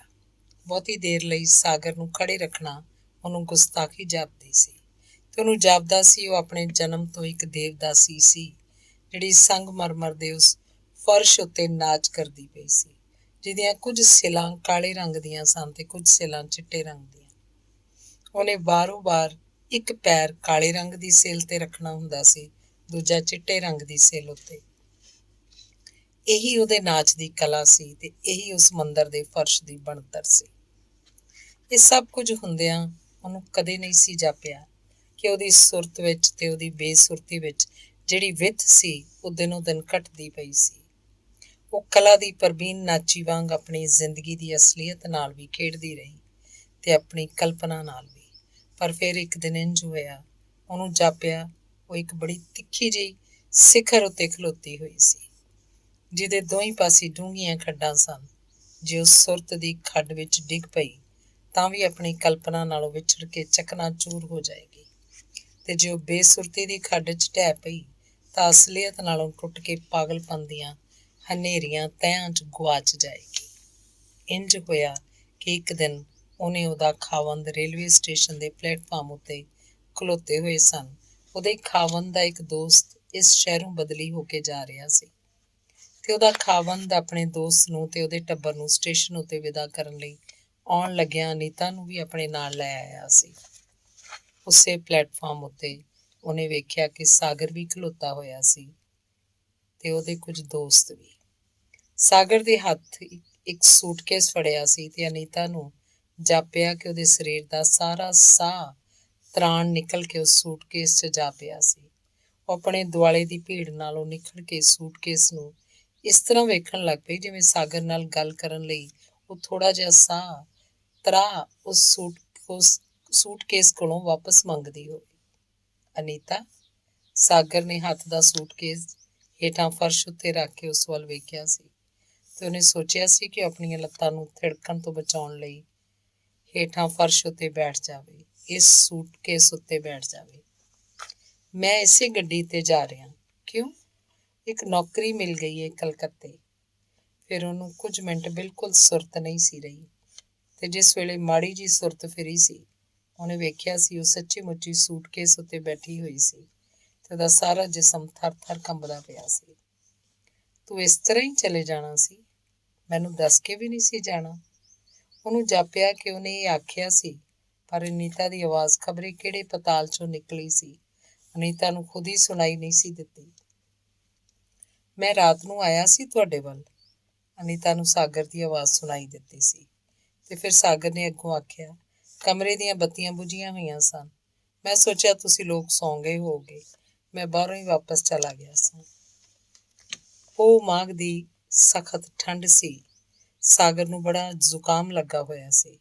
ਆਪਣਾ ਰੁਮਾਲ ਉਹਨੇ 2-3 ਵਾਰ ਵਰਤਿਆ ਤੇ ਫਿਰ ਉਹ ਆਪਣੇ ਕੋਟ ਦੇ ਦੋਹਾਂ ਬੋਝਿਆਂ ਨੂੰ ਫੋਲਣ ਲੱਗ ਪਿਆ ਸੀ। ਸ਼ਾਇਦ ਕੋਈ ਦੂਸਰਾ ਸਾਫ਼ ਰੁਮਾਲ ਲੱਭਦਾ ਪਿਆ ਸੀ। ਅਨੀਤਾ ਨੇ ਸਾਗਰ ਦੇ ਹੱਥ 'ਚ ਫੜਿਆ ਹੋਇਆ ਰੁਮਾਲ ਆਪਣੇ ਹੱਥ 'ਚ ਲੈ ਲਿਆ ਤੇ ਆਪਣੇ ਕੋਟ ਦੀ ਜੇਬ 'ਚੋਂ ਇੱਕ ਸਾਫ਼ ਰੁਮਾਲ ਕੱਢ ਕੇ ਸਾਗਰ ਨੂੰ ਫੜਾ ਦਿੱਤਾ। ਫਿਰ ਉਹਨੂੰ ਸੁਰਤ ਨਹੀਂ ਕਿ ਕਿਹੜੇ ਵੇਲੇ ਗੱਡੀ ਆਈ ਸੀ, ਕਿਹੜੇ ਵੇਲੇ ਗੱਡੀ ਚਲੀ ਗਈ ਸੀ ਤੇ ਕਿਹੜੇ ਵੇਲੇ ਉਹ ਸਟੇਸ਼ਨ ਤੋਂ ਬਾਹਰ ਨਿਕਲ ਕੇ ਆਪਣੇ ਖਾਵੰਦ ਨਾਲ ਵਾਪਸ ਆ ਗਈ ਸੀ। ਉਸ ਰਾਤ ਜਦੋਂ ਆਪਣੇ ਖਾਵੰਦ ਨਾਲ ਸੁੱਤੀ ਪਈ ਸੀ, ਉਹਨੂੰ ਬਿਲਕੁਲ ਪਤਾ ਨਹੀਂ ਸੀ ਕਿ ਉਹ ਕਿਹੜੀ ਧਰਤੀ ਸੀ, ਕਿਹੜਾ ਦੇਸ਼ ਸੀ, ਕਿਹੜਾ ਸ਼ਹਿਰ ਸੀ, ਕਿਹੜਾ ਘਰ ਸੀ ਤੇ ਉਹਦੇ ਅੰਗਾਂ ਨੂੰ ਆਪਣੇ ਅੰਗਾਂ 'ਚ ਲਪੇਟ ਕੇ ਉਹਦੀ ਮੰਜੀ ਉੱਤੇ ਸੁੱਤਾ ਹੋਇਆ ਆਦਮੀ ਕਿਹੜਾ ਆਦਮੀ ਸੀ। ਸਾਰੀ ਦੀ ਸਾਰੀ ਰਾਤ ਉਹ ਬੇਸੁਰਤੀ ਦੀ ਇੱਕ ਖੱਡ 'ਚ ਡਿੱਗੀ ਰਹੀ, ਇੱਕ ਗੁਫਾ 'ਚ ਡੱਕੀ ਰਹੀ, ਇੱਕ ਨੁੱਕਰ 'ਚ ਪਈ ਰਹੀ। ਦੂਸਰੇ ਦਿਨ ਸਵੇਰੇ ਉਹਨੂੰ ਕੁਝ ਸੁਰਤ ਫਿਰੀ ਤੇ ਉਹਨੇ ਵੇਖਿਆ ਕਿ ਉਹਦੇ ਸੱਜੇ ਹੱਥ ਦੀ ਮੁੱਠ ਵਿੱਚ ਇੱਕ ਰੁਮਾਲ ਫੜਿਆ ਹੋਇਆ ਸੀ। ਇਹ ਸਾਗਰ ਦਾ ਰੁਮਾਲ ਸੀ। ਸ਼ਾਇਦ ਉਹਨੇ ਸਾਰੀ ਰਾਤ ਆਪਣੀ ਮੁੱਠ 'ਚ ਘੁੱਟੀ ਰੱਖਿਆ ਸੀ। ਇਹ ਉਹੀ ਰਾਤ ਸੀ, ਅਨੀਤਾ ਨੂੰ ਚੰਗੀ ਤਰ੍ਹਾਂ ਯਾਦ ਆਇਆ। ਇਹ ਉਹੀ ਰਾਤ ਸੀ ਜਦੋਂ ਇੱਕ ਬੱਚਾ ਉਹਦੀ ਕੁੱਖ 'ਚ ਪੈ ਗਿਆ ਸੀ। ਅੰਗ ਤੀਸਰਾ। ਅਗਲੇ ਦਿਨ ਸਵੇਰੇ ਜਦੋਂ ਦਾਈ ਨੇ ਅਨੀਤਾ ਦੇ ਪਿੰਡੇ ਨੂੰ ਹੱਥ ਲਾਇਆ ਤਾਂ ਵੇਖਿਆ ਅਨੀਤਾ ਨੂੰ ਮਾੜਾ ਜਿਹਾ ਪਖਾਅ ਹੋ ਗਿਆ ਸੀ। ਫਿਰ ਚਾਹ ਦਾ ਪਿਆਲਾ ਦਿੰਦਿਆਂ ਜਦੋਂ ਦਾਈ ਨੇ ਅਨੀਤਾ ਦੇ ਮੱਥੇ ਨੂੰ ਹੱਥ ਲਾਇਆ ਤਾਂ ਡਰ ਗਈ। ਅਨੀਤਾ ਦਾ ਬੁਖਾਰ ਤੇਜ਼ ਹੋ ਗਿਆ ਹੋਇਆ। ਇਹਨਾਂ ਕੱਚੇ ਦਿਨਾਂ ਦੇ ਬੁਖਾਰ ਤੋਂ ਮੈਨੂੰ ਬੜਾ ਡਰ ਲੱਗਦਾ ਹੈ, ਦਾਈ ਨੇ ਅਨੀਤਾ ਦੇ ਖਾਵੰਦ ਨੂੰ ਆਖਿਆ ਤੇ ਡਾਕਟਰ ਨੂੰ ਬੁਲਾਉਣ ਦੀ ਸਲਾਹ ਦਿੱਤੀ। ਡਾਕਟਰ ਆਇਆ, ਉਹਨੇ ਅਨੀਤਾ ਨੂੰ ਦਵਾਈ ਦਿੱਤੀ ਤੇ ਜਾਣ ਲੱਗਾ ਆਖਿਆ, ਜਦ ਤੱਕ ਬੁਖਾਰ ਨਹੀਂ ਲੈਂਦਾ ਬੱਚੇ ਨੂੰ ਮਾਂ ਦਾ ਦੁੱਧ ਨਾ ਦੇਣਾ। ਅਨੀਤਾ ਨੂੰ ਬੁਖਾਰ ਤੋਂ ਡਰ ਨਹੀਂ ਸੀ ਲੱਗਾ, ਨਾ ਮਰਨ ਤੋਂ, ਪਰ ਡਾਕਟਰ ਦੀ ਗੱਲ ਸੁਣ ਕੇ ਇੱਕ ਜ਼ਿੱਦ ਉਹਦੇ ਮਨ 'ਚ ਆਈ। ਮਰਨ ਤੋਂ ਪਹਿਲਾਂ ਮੈਂ ਇਸ ਬੱਚੇ ਦਾ ਅੰਗ ਅੰਗ ਛੋਹ ਕੇ ਵੇਖਣਾ ਚਾਹੁੰਦੀ ਹਾਂ। ਇਹਦੇ ਮਾਸ ਦੀ ਖੁਸ਼ਬੂ ਨੂੰ ਸੁੰਘਣਾ ਚਾਹੁੰਦੀ ਹਾਂ। ਇਹਦੇ ਮੂੰਹ ਦੇ ਸਾਹ 'ਚੋਂ ਮੈਂ ਘੁੱਟ ਭਰਨਾ ਚਾਹੁੰਦੀ ਹਾਂ ਤੇ ਮੈਂ ਚਾਹੁੰਦੀ ਹਾਂ ਇਹਦੇ ਨਿੱਕੇ ਨਿੱਕੇ ਹੋਠ ਮੇਰੀ ਛਾਤੀ ਦੇ ਮਾਸ ਨੂੰ ਚੁੰਘ ਲੈਣ। ਦਾਈ ਜਦੋਂ ਬੱਚੇ ਦੇ ਸਾਰੇ ਕੱਪੜੇ ਇਕੱਠੇ ਕਰਕੇ ਗੁਸਲਖਾਨੇ 'ਚ ਧੋਣ ਲਈ ਲੈ ਗਈ, ਉਸ ਵੇਲੇ ਅਨੀਤਾ ਦੀ ਸੱਸ ਰਸੋਈ 'ਚ ਬੈਠੀ ਹੋਈ ਸੀ। ਅਨੀਤਾ ਕਮਰੇ 'ਚ ਇਕੱਲੀ ਸੀ। ਅਨੀਤਾ ਨੇ ਹੌਲੀ ਜਿਹੀ ਪਾਸਾ ਪਰਤਿਆ ਤੇ ਫਿਰ ਸਿਰਹਾਣੇ ਦਾ ਆਸਰਾ ਲੈ ਕੇ ਮੰਜੀ ਤੇ ਬੈਠ ਗਈ। ਬੱਚੇ ਦਾ ਪੰਘੂੜਾ ਅਨੀਤਾ ਦੀ ਮੰਜੀ ਦੇ ਅਸਲੋਂ ਨੇੜੇ ਸੀ। ਅਨੀਤਾ ਨੇ ਕੰਬਦੀਆਂ ਬਾਹਾਂ ਨਾਲ ਸੁੱਤੇ ਹੋਏ ਬੱਚੇ ਨੂੰ ਪੰਘੂੜੇ ਵਿੱਚੋਂ ਕੱਢ ਲਿਆ ਤੇ ਆਪਣੀ ਝੋਲੀ 'ਚ ਪਾ ਕੇ ਉਹਦਾ ਮੂੰਹ ਵੇਖਣ ਲੱਗ ਪਈ। ਨਿਰਾਪੁਰਾ ਸਾਗਰ ਦਾ ਮੂੰਹ, ਉਹੀਓ ਮੱਥਾ, ਉਹੀਓ ਅੱਖਾਂ, ਉਹੀਓ ਹੋਠ। ਅਨੀਤਾ ਦੇ ਸਾਰੇ ਜਿਸਮ 'ਚ ਗੁੱਸੇ ਦੀ ਇੱਕ ਤੱਤੀ ਲੀਕ ਫਿਰ ਗਈ। ਇਹ ਗੁੱਸਾ ਅਨੀਤਾ ਨੂੰ ਆਪਣੇ ਆਪ ਉੱਤੇ ਆਇਆ ਸੀ। ਮੈਂ ਕਿਹੋ ਜਿਹੀ ਮਾਂ ਹਾਂ? ਮੈਂ ਮਰਨ ਤੋਂ ਪਹਿਲਾਂ ਜੇ ਬੱਚੇ ਨੂੰ ਆਪਣੀ ਛਾਤੀ ਨਾਲ ਲਾ ਕੇ ਵੇਖਣਾ ਚਾਹਿਆ ਤਾਂ ਇਸ ਲਈ ਨਹੀਂ ਕਿ ਮੈਂ ਇਹਦੀ ਮਾਂ, ਸਿਰਫ ਇਸ ਲਈ ਕਿ ਇਹਦੇ ਮੂੰਹ ਵਿੱਚੋਂ ਮੈਨੂੰ ਸਾਗਰ ਦੇ ਮੂੰਹ ਦਾ ਭੁਲੇਖਾ ਪੈਂਦਾ, ਇਹਦੀਆਂ ਅੱਖਾਂ ਵਿੱਚੋਂ ਸਾਗਰ ਦੀਆਂ ਅੱਖਾਂ ਦਾ, ਇਹਦੇ ਹੋਠਾਂ ਵਿੱਚੋਂ ਸਾਗਰ ਦੇ ਹੋਠਾਂ ਦਾ। ਤੇ ਅਨੀਤਾ ਨੇ ਕੰਬਦੀਆਂ ਬਾਹਾਂ ਨਾਲ ਬੱਚੇ ਨੂੰ ਫਿਰ ਪੰਘੂੜੇ 'ਚ ਪਾ ਦਿੱਤਾ। ਹਾਰ ਕੇ ਮੰਜੀ ਉੱਤੇ ਲੇਟਦੀ ਉਹ ਸੋਚਣ ਲੱਗ ਪਈ, ਮੇਰਾ ਕੋਈ ਇਲਾਜ ਨਹੀਂ, ਇਸ ਦੁਨੀਆ 'ਚ ਕੋਈ ਇਲਾਜ ਨਹੀਂ। ਚੰਗਾ ਹੋਵੇ ਜੇ ਬੁਖਾਰ ਕਦੀ ਨਾ ਉਤਰੇ, ਮੈਂ ਇਸ ਬੁਖਾਰ ਨਾਲ ਮੁੱਕ ਜਾਵਾਂ। ਟੇਪਾ ਟੇਪਾ ਅਥਰੂ ਅਨੀਤਾ ਦੇ ਸਿਰਹਾਣੇ ਉੱਤੇ ਡਿੱਗਦੇ ਰਹੇ ਤੇ ਫਿਰ ਉਹਦੇ ਸਿਰ ਨੂੰ ਇੱਕ ਘੂਕੀ ਚੜ੍ਹ ਗਈ। ਚੰਗੀਆਂ ਤਰਕਾਲਾਂ ਹੋ ਗਈਆਂ ਹੋਈਆਂ ਸਨ ਜਦੋਂ ਬੁਖਾਰ ਦਾ ਜ਼ੋਰ ਘਟਿਆ। ਦਾਈ ਨੇ ਅਨੀਤਾ ਨੂੰ ਦਵਾਈ ਦੀ ਖੁਰਾਕ ਦਿੱਤੀ ਤੇ ਉਹਦੀ ਮੰਜੀ ਦੀ ਬਾਹੀ ਉੱਤੇ ਬੈਠ ਕੇ ਉਹਦੇ ਪੈਰਾਂ ਨੂੰ ਘੁੱਟਣ ਲੱਗ ਪਈ। ਅਨੀਤਾ ਨੇ ਇੱਕ ਵਾਰੀ ਪੰਘੂੜੇ ਵੱਲ ਵੇਖਿਆ, ਫਿਰ ਅੱਖਾਂ ਮੀਟ ਕੇ ਆਪਣੇ ਆਪ ਨੂੰ ਵੇਖਣ ਲੱਗ ਪਈ। ਅਨੀਤਾ ਨੂੰ ਉਹ ਦਿਨ ਯਾਦ ਆਏ ਜਦੋਂ ਮੀਂਹ ਜਾਏ ਹਨੇਰੀ ਜਾਏ ਉਹ ਨੇਮ ਨਾਲ ਆਪਣੇ ਕਮਰੇ ਨੂੰ ਬੰਦ ਕਰਕੇ ਕੁਝ ਦੇਰ ਲਈ ਉਸ ਕਮਰੇ 'ਚ ਜ਼ਰੂਰ ਬੈਠਦੀ ਹੁੰਦੀ ਸੀ। ਇੱਕ ਦਿਨ ਉਹ ਇੰਝ ਹੀ ਬੈਠੀ ਹੋਈ ਸੀ ਤਾਂ ਉਹਦੇ ਕਮਰੇ ਦਾ ਬੂਹਾ ਖੜਕਿਆ ਸੀ। ਅਨੀਤਾ ਨੇ ਆਪਣੇ ਹੱਥ ਦਾ ਸਿਗਰਟ ਰਾਖਦਾਨੀ 'ਚ ਰੱਖ ਕੇ ਜਦੋਂ ਬੂਹਾ ਖੋਲ੍ਹਿਆ ਸੀ, ਬੂਹੇ ਦੇ ਬਾਹਰ ਉਹਦਾ ਪਤੀ ਖਲੋਤਾ ਸੀ। ਇਸ ਵੇਲੇ ਦੁਪਹਿਰਾਂ ਵੇਲੇ ਅਨੀਤਾ ਨੇ ਕੁਝ ਹੈਰਾਨ ਹੋ ਕੇ ਆਖਿਆ ਸੀ, ਮੈਂ ਤੇਰੇ ਕਮਰੇ 'ਚ ਆ ਜਾਵਾਂ? ਪੁੱਛਣ ਨੂੰ ਅਨੀਤਾ ਦੇ ਪਤੀ ਨੇ ਪੁੱਛ ਲਿਆ ਸੀ, ਪਰ ਜਵਾਬ ਨੂੰ ਉਡੀਕੇ ਬਿਨਾਂ ਹੀ ਉਹ ਬੂਹੇ ਉੱਤੇ ਰੱਖੇ ਹੋਏ ਅਨੀਤਾ ਦੇ ਹੱਥ ਨੂੰ ਪਰਾਂ ਕਰਕੇ ਕਮਰੇ 'ਚ ਆ ਗਿਆ ਸੀ ਤੇ ਫਿਰ ਕਮਰੇ 'ਚ ਆ ਕੇ ਉਹਦਾ ਹਾਸਾ ਨਿਕਲ ਗਿਆ ਸੀ। ਤੂੰ ਮੈਨੂੰ ਬੜਾ ਪਰੇਸ਼ਾਨ ਕੀਤਾ ਹੈ। ਕਿੰਨੇ ਦਿਨ? ਮੈਂ ਨਾ ਚੰਗੀ ਤਰ੍ਹਾਂ ਰੋਟੀ ਖਾ ਸਕਿਆ, ਨਾ ਚੰਗੀ ਤਰ੍ਹਾਂ ਕੰਮ ਕਰ ਸਕਿਆ। ਕਿਉਂ? ਮੈਨੂੰ ਇੰਝ ਜਾਪਦਾ ਸੀ ਕਿ ਜਦੋਂ ਆਪਣੇ ਕੰਮ ਉੱਤੇ ਚਲਾ ਜਾਂਦਾ ਵਾਂ, ਪਿੱਛੇ ਰੋਜ਼ ਕੋਈ ਤੈਨੂੰ ਮਿਲਣ ਵਾਸਤੇ ਆਉਂਦਾ ਹੈ। ਅਨੀਤਾ ਦੇ ਹੋਠਾਂ ਉੱਤੇ ਇੱਕ ਮੁਸਕਰਾਹਟ ਆ ਗਈ, ਪਰ ਮੁਸਕਰਾਹਟ ਇੱਕ ਡਰੇ ਹੋਏ ਜਾਨਵਰ ਵਾਂਗ ਸੀ। ਇੱਕ ਦਿਨ ਮੈਂ ਤੇਰੇ ਕਮਰੇ ਦੀਆਂ ਦਹਿਲੀਜ਼ਾਂ 'ਚ ਸਿਗਰਟ ਦੀ ਰਾਖ ਡਿੱਗੀ ਹੋਈ ਵੇਖੀ ਸੀ। ਫਿਰ ਇੱਕ ਦਿਨ ਤੇਰੇ ਮੇਜ਼ ਦੇ ਪਾਵੇ ਕੋਲ, ਫਿਰ ਇੱਕ ਦਿਨ ਤੇਰੇ ਪਲੰਗ ਕੋਲ। ਕਈ ਦਿਨ ਮੈਂ ਬੜਾ ਹੀ ਪਰੇਸ਼ਾਨ ਰਿਹਾ। ਫਿਰ ਕੱਲ ਮੈਂ ਤੇਰੇ ਕਮਰੇ 'ਚ ਸਿਗਰਟ ਦਾ ਇੱਕ ਟੋਟਾ ਵੇਖਿਆ, ਜਿਹਦੇ ਸਿਰੇ ਉੱਤੇ ਲਿਪਸਟਿਕ ਦਾ ਨਿਸ਼ਾਨ ਸੀ। ਰਾਤੀ ਜਦੋਂ ਤੂੰ ਸੁੱਤੀ ਪਈ ਸੀ, ਮੈਂ ਤੇਰਾ ਹੱਥ ਫੜ ਕੇ ਤੇਰੀਆਂ ਉਂਗਲਾਂ ਉੱਤੇ ਸਿਗਰਟ ਦਾ ਨਿਸ਼ਾਨ ਦੇਖਦਾ ਰਿਹਾ, ਪਰ ਅੰਦਾਜ਼ਾ ਠੀਕ ਹੀ ਨਿਕਲਿਆ। ਅਨੀਤਾ ਦੇ ਪਤੀ ਨੇ ਰਾਖਦਾਨੀ 'ਚ ਧੁਖਦੇ ਹੋਏ ਸਿਗਰਟ ਨੂੰ ਵੇਖਿਆ ਤੇ ਅਨੀਤਾ ਦੇ ਮੋਢੇ ਉੱਤੇ ਇੱਕ ਚੁਟਕੀ ਭਰ ਕੇ ਆਖਿਆ, ਇਹਦੇ 'ਚ ਭਲਾ ਛੁਪਾਉਣ ਵਾਲੀ ਕਿਹੜੀ ਗੱਲ ਸੀ? ਮੈਂ ਤਾਂ ਤੈਨੂੰ ਕਈ ਵਾਰ ਆਖਿਆ ਕਿ ਤੂੰ ਮੇਰੇ ਨਾਲ ਕਲੱਬ ਚੱਲਿਆ ਕਰ। ਤੂੰ ਭਾਵੇਂ ਕਲੱਬ 'ਚ ਸਾਰਿਆਂ ਦੇ ਸਾਹਮਣੇ ਸਿਗਰਟ ਪੀ ਲਿਆ ਕਰ, ਉੱਥੇ ਕਈ ਔਰਤਾਂ ਪੀਂਦੀਆਂ ਨੇ। ਤੇ ਅਨੀਤਾ ਦਾ ਪਤੀ ਜਦੋਂ ਇਹ ਆਖ ਕੇ ਆਪਣੇ ਕੰਮ ਉੱਤੇ ਵਾਪਸ ਮੁੜ ਗਿਆ ਸੀ, ਅਨੀਤਾ ਨੂੰ ਪਹਿਲੀ ਵਾਰ ਇਹ ਖਿਆਲ ਆਇਆ ਸੀ ਕਿ ਉਹ ਬੇਵਫਾਈ ਕਰ ਰਹੀ ਸੀ। ਫਿਰ ਜਿਵੇਂ ਚੁੱਲ੍ਹੇ ਕੋਲ ਬੈਠਿਆਂ ਕਈ ਵਾਰ ਚੁੱਲ੍ਹੇ ਵਿੱਚੋਂ ਇੰਝ ਚਿਣਗ ਉੱਡ ਕੇ ਕੱਪੜਿਆਂ ਤੇ ਆ ਪੈਂਦੀ, ਬੇਵਫਾਈ ਦਾ ਲਫ਼ਜ਼ ਵੀ ਮੋਟੀ ਜਿਹੀ ਚਿਣਗ ਵਾਂਗ ਅਨੀਤਾ ਦੀ ਝੋਲੀ 'ਚ ਆ ਡਿੱਗਦਾ ਸੀ। ਅਨੀਤਾ ਬੈਠੀ ਬੈਠੀ ਘਾਬਰ ਕੇ ਉੱਠ ਖਲੋਂਦੀ ਹੁੰਦੀ ਸੀ। ਉਹ ਅਚਾਨਕ ਇਹੀ ਤਾਂ ਵੇਖਣ ਆਇਆ ਸੀ ਕਿ ਮੇਰੇ ਕਮਰੇ 'ਚ ਕੋਈ ਹੋਰ ਮਰਦ ਤਾਂ ਨਹੀਂ ਸੀ ਬੈਠਾ ਹੋਇਆ। ਅਨੀਤਾ ਸੋਚਣ ਲੱਗ ਪੈਂਦੀ, ਮੇਰੇ ਕਮਰੇ 'ਚ ਹਮੇਸ਼ਾ ਕੋਈ ਬੈਠਾ ਏ, ਭਾਵੇਂ ਉਹ ਕਿਸੇ ਨੂੰ ਨਹੀਂ ਦਿਸਦਾ। ਉਸ ਵੇਲੇ ਵੀ ਸੀ ਤੇ ਉਹ ਸੋਚਣ ਲੱਗ ਪੈਂਦੀ, ਇਹੀ ਬੇਵਫਾਈ। ਫਿਰ ਉਹ ਸੋਚਦੀ ਹੋਰ ਉਲਝ ਜਾਂਦੀ। ਬੇਵਫਾਈ ਲਫ਼ਜ਼ ਦਾ ਇੱਕ ਸਿਰਾ ਉਹਦੇ ਹੱਥ ਜ਼ਰੂਰ ਆ ਗਿਆ ਸੀ, ਪਰ ਉਹਨੂੰ ਪਤਾ ਨਹੀਂ ਸੀ ਲੱਗਦਾ ਕਿ ਉਹ ਸਿਰਾ ਆਖਰ ਕਿਹੜੇ ਸਿਰੇ ਨਾਲ ਜਾ ਕੇ ਜੁੜਦਾ ਸੀ। ਉਹਨੂੰ ਇਹ ਪਤਾ ਨਹੀਂ ਸੀ ਲੱਗਦਾ ਕਿ ਉਹ ਬੇਵਫਾਈ ਕਿਹਦੇ ਨਾਲ ਕਰ ਰਹੀ ਸੀ, ਤੇ ਆਪਣੇ ਪਤੀ ਨਾਲ ਜਾਂ ਸਾਗਰ ਨਾਲ। ਤੇ ਅਨੀਤਾ ਨੂੰ ਯਾਦ ਆਇਆ ਕਿ ਇੱਕ ਦਿਨ ਉਹ ਸਵੇਰ ਸਾਰ ਚਾਹ ਦਾ ਪਿਆਲਾ ਪੀਂਦੀ ਅਖਬਾਰ ਪੜ੍ਹਦੀ ਪਈ ਸੀ, ਜਦੋਂ ਉਸ ਦਿਨ ਦੀ ਤਾਰੀਖ ਉੱਤੇ ਉਹਦੀ ਨਜ਼ਰ ਪਈ ਸੀ 8 ਮਾਰਚ। ਉਹ ਸੋਚਾਂ 'ਚ ਪੈ ਗਈ ਸੀ। ਉਹਨੂੰ ਜਾਪਿਆ ਸੀ ਕਿ ਇਸ ਤਾਰੀਖ ਨਾਲ ਜੁੜਦੀ ਕੋਈ ਚੀਜ਼ ਸੀ ਜੋ ਉਸ ਵੇਲੇ ਉਹਨੂੰ ਚੇਤੇ ਨਹੀਂ ਸੀ ਆ ਰਹੀ। ਉਹਨੇ ਚਾਹ ਦਾ ਦੂਜਾ ਪਿਆਲਾ ਬਣਾਇਆ ਤੇ ਫਿਰ ਅਖਬਾਰ ਦੀਆਂ ਖਬਰਾਂ ਦੀ ਥਾਈਂ ਉਸ ਦਿਨ ਦੀ ਤਾਰੀਖ ਵੱਲ ਤੱਕੀ ਗਈ, ਜਿਵੇਂ ਉਹ ਕਿਸੇ ਦਾ ਮੂੰਹ ਪਛਾਣਦੀ ਹੋਵੇ, ਪਰ ਉਹਦਾ ਨਾਂ ਭੁੱਲ ਗਈ ਹੋਵੇ।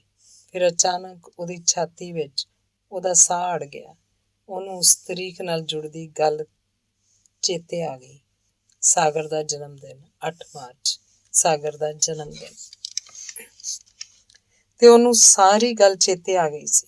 ਉਹ ਦਾਵਤ ਚੇਤੇ ਆ ਗਈ ਸੀ, ਜਿੱਥੇ ਉਹਨੇ ਪਹਿਲੀ ਵਾਰ ਸਾਗਰ ਨੂੰ ਵੇਖਿਆ ਸੀ। ਖਾਣੇ ਤੋਂ ਬਾਅਦ ਕਾਫੀ ਪੀਂਦਿਆਂ ਅੰਕ ਵਿਦਿਆ ਦੀਆਂ ਗੱਲਾਂ ਛਿੜ ਪਈਆਂ ਸਨ। ਗੱਲਾਂ ਲੰਬੀਆਂ ਹੁੰਦੀਆਂ ਗਈਆਂ ਤੇ ਅੰਕਾਂ ਦੀ ਗਿਣਤੀ ਨਾਲ ਜੁੜਨ ਵਾਲੇ ਅਸਰਾਂ ਦੀਆਂ ਗੱਲਾਂ ਕਰਦਿਆਂ ਉੱਥੇ ਬੈਠੇ ਹੋਏ ਲੋਕ ਇੱਕ ਦੂਜੇ ਨੂੰ ਉਹਦੀ ਜਨਮ ਤਾਰੀਖ ਪੁੱਛਣ ਲੱਗ ਪਏ ਸਨ। ਤੇ ਫਿਰ ਜਦੋਂ ਕਿਸੇ ਨੇ ਇਹ ਦੱਸਿਆ ਸੀ ਸਭਨਾਂ ਨੰਬਰਾਂ ਵਿੱਚੋਂ 4 ਨੰਬਰ ਤੇ 8 ਨੰਬਰ ਸਭ ਤੋਂ ਸਖਤ ਹੁੰਦੇ ਹਨ, ਤਾਂ ਸਾਗਰ ਨੇ ਹੱਸ ਕੇ ਆਖਿਆ ਸੀ ਕਿ ਉਹਦੀ ਜਨਮ ਤਾਰੀਖ 8 ਸੀ, 8 ਮਾਰਚ। ਫਿਰ ਕੋਈ 9 ਵਜੇ ਦਾ ਵੇਲਾ ਸੀ। ਉਹ ਸਾਰਿਆਂ ਨੂੰ ਚਾਹ ਪਿਆ ਕੇ ਜਦੋਂ ਵਿਹਲੀ ਹੋਈ, ਰਸੋਈ 'ਚ ਜਾ ਕੇ ਕੇਕ ਬਣਾਉਣ ਲੱਗ ਪਈ ਸੀ। ਕੇਕ ਨਹੀਂ ਸੀ ਬਣਾਉਣ ਲੱਗ ਪਈ, ਕੇਕ ਉਹਦੇ ਹੱਥੋਂ ਬਣਨ ਲੱਗ ਪਿਆ ਸੀ। ਕੇਕ ਨੂੰ ਇੱਕ ਪਲੇਟ ਵਿੱਚ ਰੱਖ ਕੇ ਅਨੀਤਾ ਆਪਣੇ ਕਮਰੇ 'ਚ ਲੈ ਗਈ ਸੀ। ਕਮਰੇ ਦਾ ਬੂਹਾ ਅੰਦਰੋਂ ਬੰਦ ਕਰਕੇ ਉਹਨੇ ਮੇਜ਼ ਦੇ ਦੁਆਲੇ 2 ਕੁਰਸੀਆਂ ਰੱਖੀਆਂ ਤੇ ਫਿਰ ਉਹਨੇ ਇੱਕ ਕੁਰਸੀ ਉੱਤੇ ਬੈਠ ਕੇ ਇੱਕ ਸਿਗਰਟ ਲਗਾ ਲਿਆ ਸੀ। ਉਹਨੇ ਕੇਕ ਵਿੱਚੋਂ 2 ਪਤਲੇ ਟੁਕੜੇ ਕੱਟੇ ਸਨ ਤੇ ਫਿਰ ਉਹਨਾਂ ਨੂੰ 2 ਪਲੇਟਾਂ 'ਚ ਰੱਖ ਕੇ ਕਿੰਨਾ ਚਿਰ ਬੈਠੀ ਰਹੀ। ਉਸੇ ਦਿਨ ਉਹਨੇ ਇੱਕ ਨਹੀਂ ਕਿੰਨੇ ਹੀ ਸਿਗਰਟ ਪੀਤੇ ਤੇ ਫਿਰ ਹੌਲੀ ਹੌਲੀ 2 ਪਲੇਟਾਂ ਵਿੱਚੋਂ ਕੇਕ ਦੇ ਦੋਵੇਂ ਟੁਕੜੇ ਖਾ ਲਏ। ਸਾਰਾ ਦਿਨ ਉਹਨੂੰ ਸਾਗਰ ਦਾ ਜਨਮ ਦਿਨ ਮਨਾਉਣ ਦੀ ਇੱਕ ਖੁਮਾਰੀ ਚੜੀ ਰਹੀ। ਉਹਦਾ ਸਿਰ ਉੱਚਾ ਹੋ ਕੇ ਅਸਮਾਨ ਨੂੰ ਛੂੰਹਦਾ ਰਿਹਾ। ਉਹਦੇ ਹੱਥ ਅਗਾਂਹ ਹੋ ਕੇ ਤਾਰਿਆਂ ਨੂੰ ਫੜਦੇ ਰਹੇ। ਉਹਦੇ ਹੋਠ ਅੰਬਰ ਗੰਗਾ ਵਿੱਚੋਂ ਘੁੱਟ ਭਰਦੇ ਰਹੇ। ਪਰ ਰਾਤ ਨੂੰ ਉਹਦੀ ਹਾਲਤ ਇਸ ਤਰ੍ਹਾਂ ਹੋ ਗਈ ਸੀ ਜਿਵੇਂ ਅੰਤਾਂ ਦੀ ਸ਼ਰਾਬ ਪੀਣ ਤੋਂ ਬਾਅਦ ਕਿਸੇ ਵੇਲੇ ਆਪਣੇ ਪੈਰਾਂ ਦੇ ਭਾਰ ਖਲੋਤਾ ਨਹੀਂ ਸੀ ਜਾਂਦਾ। ਤੇ ਅਨੀਤਾ ਨੂੰ ਯਾਦ ਆਇਆ ਕਿ ਇਹ ਉਹ ਰਾਤ ਸੀ ਜਿਸ ਦਿਨ ਉਹਨੇ ਇੱਕ ਡਾਇਰੀ ਲਿਖਣੀ ਸ਼ੁਰੂ ਕੀਤੀ ਸੀ। ਉਸ ਰਾਤ ਉਹਦੀ ਛਾਤੀ ਵਿੱਚ ਇਹੋ ਜਿਹਾ ਹੁਸਨ ਸੀ ਜਿਹੋ ਜਿਹਾ ਹੁੰਮ ਕੇ ਵਸੋਂ ਬੇਵਸ ਹੋ ਕੇ ਕੁਝ ਅੱਖਰ ਇੱਕ ਕਾਗਜ਼ ਉੱਤੇ ਵਸ ਪਏ ਸਨ। ਫਿਰ ਇਹ ਡਾਇਰੀ ਉਹਦੀ ਲੋੜ ਬਣ ਗਈ ਸੀ। ਇੱਕ ਸ਼ੀਸ਼ੇ ਜਿੰਨੀ ਲੋੜ, ਜਿਹਦੇ ਵਿੱਚ ਉਹ ਆਪਣੇ ਆਪ ਨੂੰ ਵੇਖ ਸਕਦੀ ਸੀ। ਉਹ ਆਪਣੇ ਆਪ ਨੂੰ ਵੇਖਣਾ ਚਾਹੁੰਦੀ ਸੀ, ਜਾਣਨਾ ਚਾਹੁੰਦੀ ਸੀ। ਉਹ ਆਪਣੀ ਆਵਾਜ਼, ਉਹ ਆਪਣੇ ਕਿਸੇ ਵੀ ਦਾਗ ਤੋਂ ਜਾਂ ਜ਼ਖਮ ਤੋਂ ਘਬਰਾਉਣਾ ਨਹੀਂ ਸੀ ਚਾਹੁੰਦੀ। ਉਹ ਆਪਣੇ ਆਪ ਨੂੰ ਕਬੂਲ ਕਰਨਾ ਚਾਹੁੰਦੀ ਸੀ, ਉਸੇ ਤਰ੍ਹਾਂ ਜਿਸ ਤਰ੍ਹਾਂ ਵੀ ਉਹ ਹੈ ਸੀ। ਉਹ ਕਈ ਮਹੀਨੇ ਇਹ ਡਾਇਰੀ ਲਿਖਦੀ ਰਹੀ। ਇਹਨਾਂ ਦਿਨਾਂ 'ਚ ਉਹਨੇ ਪੜ੍ਹਿਆ ਵੀ ਬਹੁਤ ਸੀ, ਉਹ ਵੀ ਇਸ ਲਈ ਕਿ ਉਹਨੇ ਆਪਣੇ ਆਪ ਦੀ ਪਛਾਣ ਆ ਜਾਏ। ਇਹ ਕਿਤਾਬਾਂ ਜਿਵੇਂ ਥਰਮਾਮੀਟਰ ਸਨ, ਜਿਨ੍ਹਾਂ ਨਾਲ ਉਹ ਆਪਣੇ ਬੁਖਾਰ ਨੂੰ ਨਾਪਦੀ ਰਹਿੰਦੀ ਸੀ ਤੇ ਆਪਣਾ ਹਾਲ ਉਹ ਡਾਇਰੀ 'ਚ ਲਿਖਦੀ ਰਹਿੰਦੀ ਸੀ। ਉਹਨੇ ਬੱਚੇ ਦੀ ਉਡੀਕ ਵਾਲੇ ਮਹੀਨੇ ਇਸ ਤਰ੍ਹਾਂ ਹੀ ਲੰਘਾਏ ਸਨ। ਫਿਰ ਜਦੋਂ ਦਾਈ ਨੇ ਉਹਦੇ ਬੱਚੇ ਦੇ ਜਨਮ ਲਈ ਇੱਕ ਵੱਖਰਾ ਕਮਰਾ ਤਿਆਰ ਕਰਨਾ ਸ਼ੁਰੂ ਕੀਤਾ ਸੀ, ਉਹਦੇ ਲਈ ਤੇ ਉਹਦੇ ਬੱਚੇ ਲਈ ਲੋੜ ਦੀਆਂ ਚੀਜ਼ਾਂ ਇਕੱਠੀਆਂ ਕਰਨੀਆਂ ਸ਼ੁਰੂ ਕੀਤੀਆਂ ਸਨ, ਤਾਂ ਉਹਨੂੰ ਅਚਾਨਕ ਇੱਕ ਖਿਆਲ ਆਇਆ ਸੀ, ਜੇ ਮੇਰੀ ਗੈਰ ਹਾਜ਼ਰੀ 'ਚ ਕਿਸੇ ਨੇ ਚਾਬੀਆਂ ਲੈ ਕੇ ਮੇਰੀ ਅਲਮਾਰੀ ਖੋਲ੍ਹ ਲਈ ਤਾਂ ਇਹ ਡਾਇਰੀ ਜ਼ਰੂਰ ਉਹਦੇ ਹੱਥ ਆ ਜਾਏਗੀ। ਇਹ ਡਾਇਰੀ ਅਨੀਤਾ ਨੂੰ ਕੰਜ ਕੁਆਰੀ ਕੁੜੀ ਵਾਂਗ ਜਾਪਦੀ ਸੀ, ਜਿਹੜਾ ਆਪਣਾ ਨੰਗੇਜ਼ ਕਿਸੇ ਦੇ ਹਵਾਲੇ ਨਹੀਂ ਕਰ ਸਕਦੀ। ਤੇ ਉਹਨੂੰ ਇੱਕ ਹੋਰ ਵੀ ਡਰ ਲੱਗਦਾ ਸੀ, ਜੇ ਬੱਚੇ ਦੇ ਜਨਮ ਵੇਲੇ ਕਿਸੇ ਤਰ੍ਹਾਂ ਮੇਰੀ ਮੌਤ ਹੋ ਗਈ ਤਾਂ ਇਸ ਡਾਇਰੀ ਦਾ ਕੀ ਬਣੇਗਾ। ਤੇ ਅਨੀਤਾ ਨੇ ਫੈਸਲਾ ਕਰ ਲਿਆ ਸੀ, ਉਹ ਇਸ ਡਾਇਰੀ ਨੂੰ ਪਰਾਇਆਂ ਹੱਥਾਂ ਤੋਂ ਬਚਾਉਣ ਲਈ ਆਪਣੇ ਹੱਥੀਂ ਜਲਾ ਦੇਵੇਗੀ। ਫਿਰ ਅਨੀਤਾ ਨੂੰ ਯਾਦ ਆਇਆ ਕਿ ਉਹ ਜਦੋਂ ਡਾਇਰੀ ਨੂੰ ਅੰਗੀਠੀ 'ਚ ਰੱਖ ਕੇ ਇੱਕ ਤੀਲੀ ਭਾਲਣ ਲੱਗੀ ਸੀ, ਉਹਦੇ ਹੱਥ ਰੋ ਉੱਠੇ ਸਨ। ਜੇ ਕਦੇ ਇਸ ਡਾਇਰੀ ਨੂੰ ਸਾਗਰ ਇੱਕ ਵਾਰੀ ਪੜ੍ਹ ਲੈਂਦਾ, ਮੈਂ ਭਾਵੇਂ ਮਰ ਹੀ ਚੁੱਕੀ ਹੁੰਦੀ ਤਾਂ ਵੀ ਕਦੇ ਉਹ ਬੈਠਦਾ, ਕਦੇ ਸੋਚਦਾ, ਤਾਂ ਉਹਨੂੰ ਖਿਆਲ ਆਉਂਦਾ, ਇੱਕ ਸੀ ਅਨੀਤਾ। ਤੇ ਉਹਦਾ ਸਿਰ ਉਹਦੇ ਗੋਡਿਆਂ ਵਿੱਚ ਡਿੱਗ ਪਿਆ ਸੀ। ਅੱਜ ਇਹ ਡਾਇਰੀ ਇਸ ਦੁਨੀਆ ਤੋਂ ਚਲੀ ਜਾਏਗੀ, ਕੱਲ੍ਹ ਨੂੰ ਮੈਂ ਵੀ ਇਸ ਦੁਨੀਆ ਤੋਂ ਚਲੀ ਜਾਵਾਂਗੀ, ਕਹਾਣੀ ਖਤਮ ਹੋ ਜਾਏਗੀ।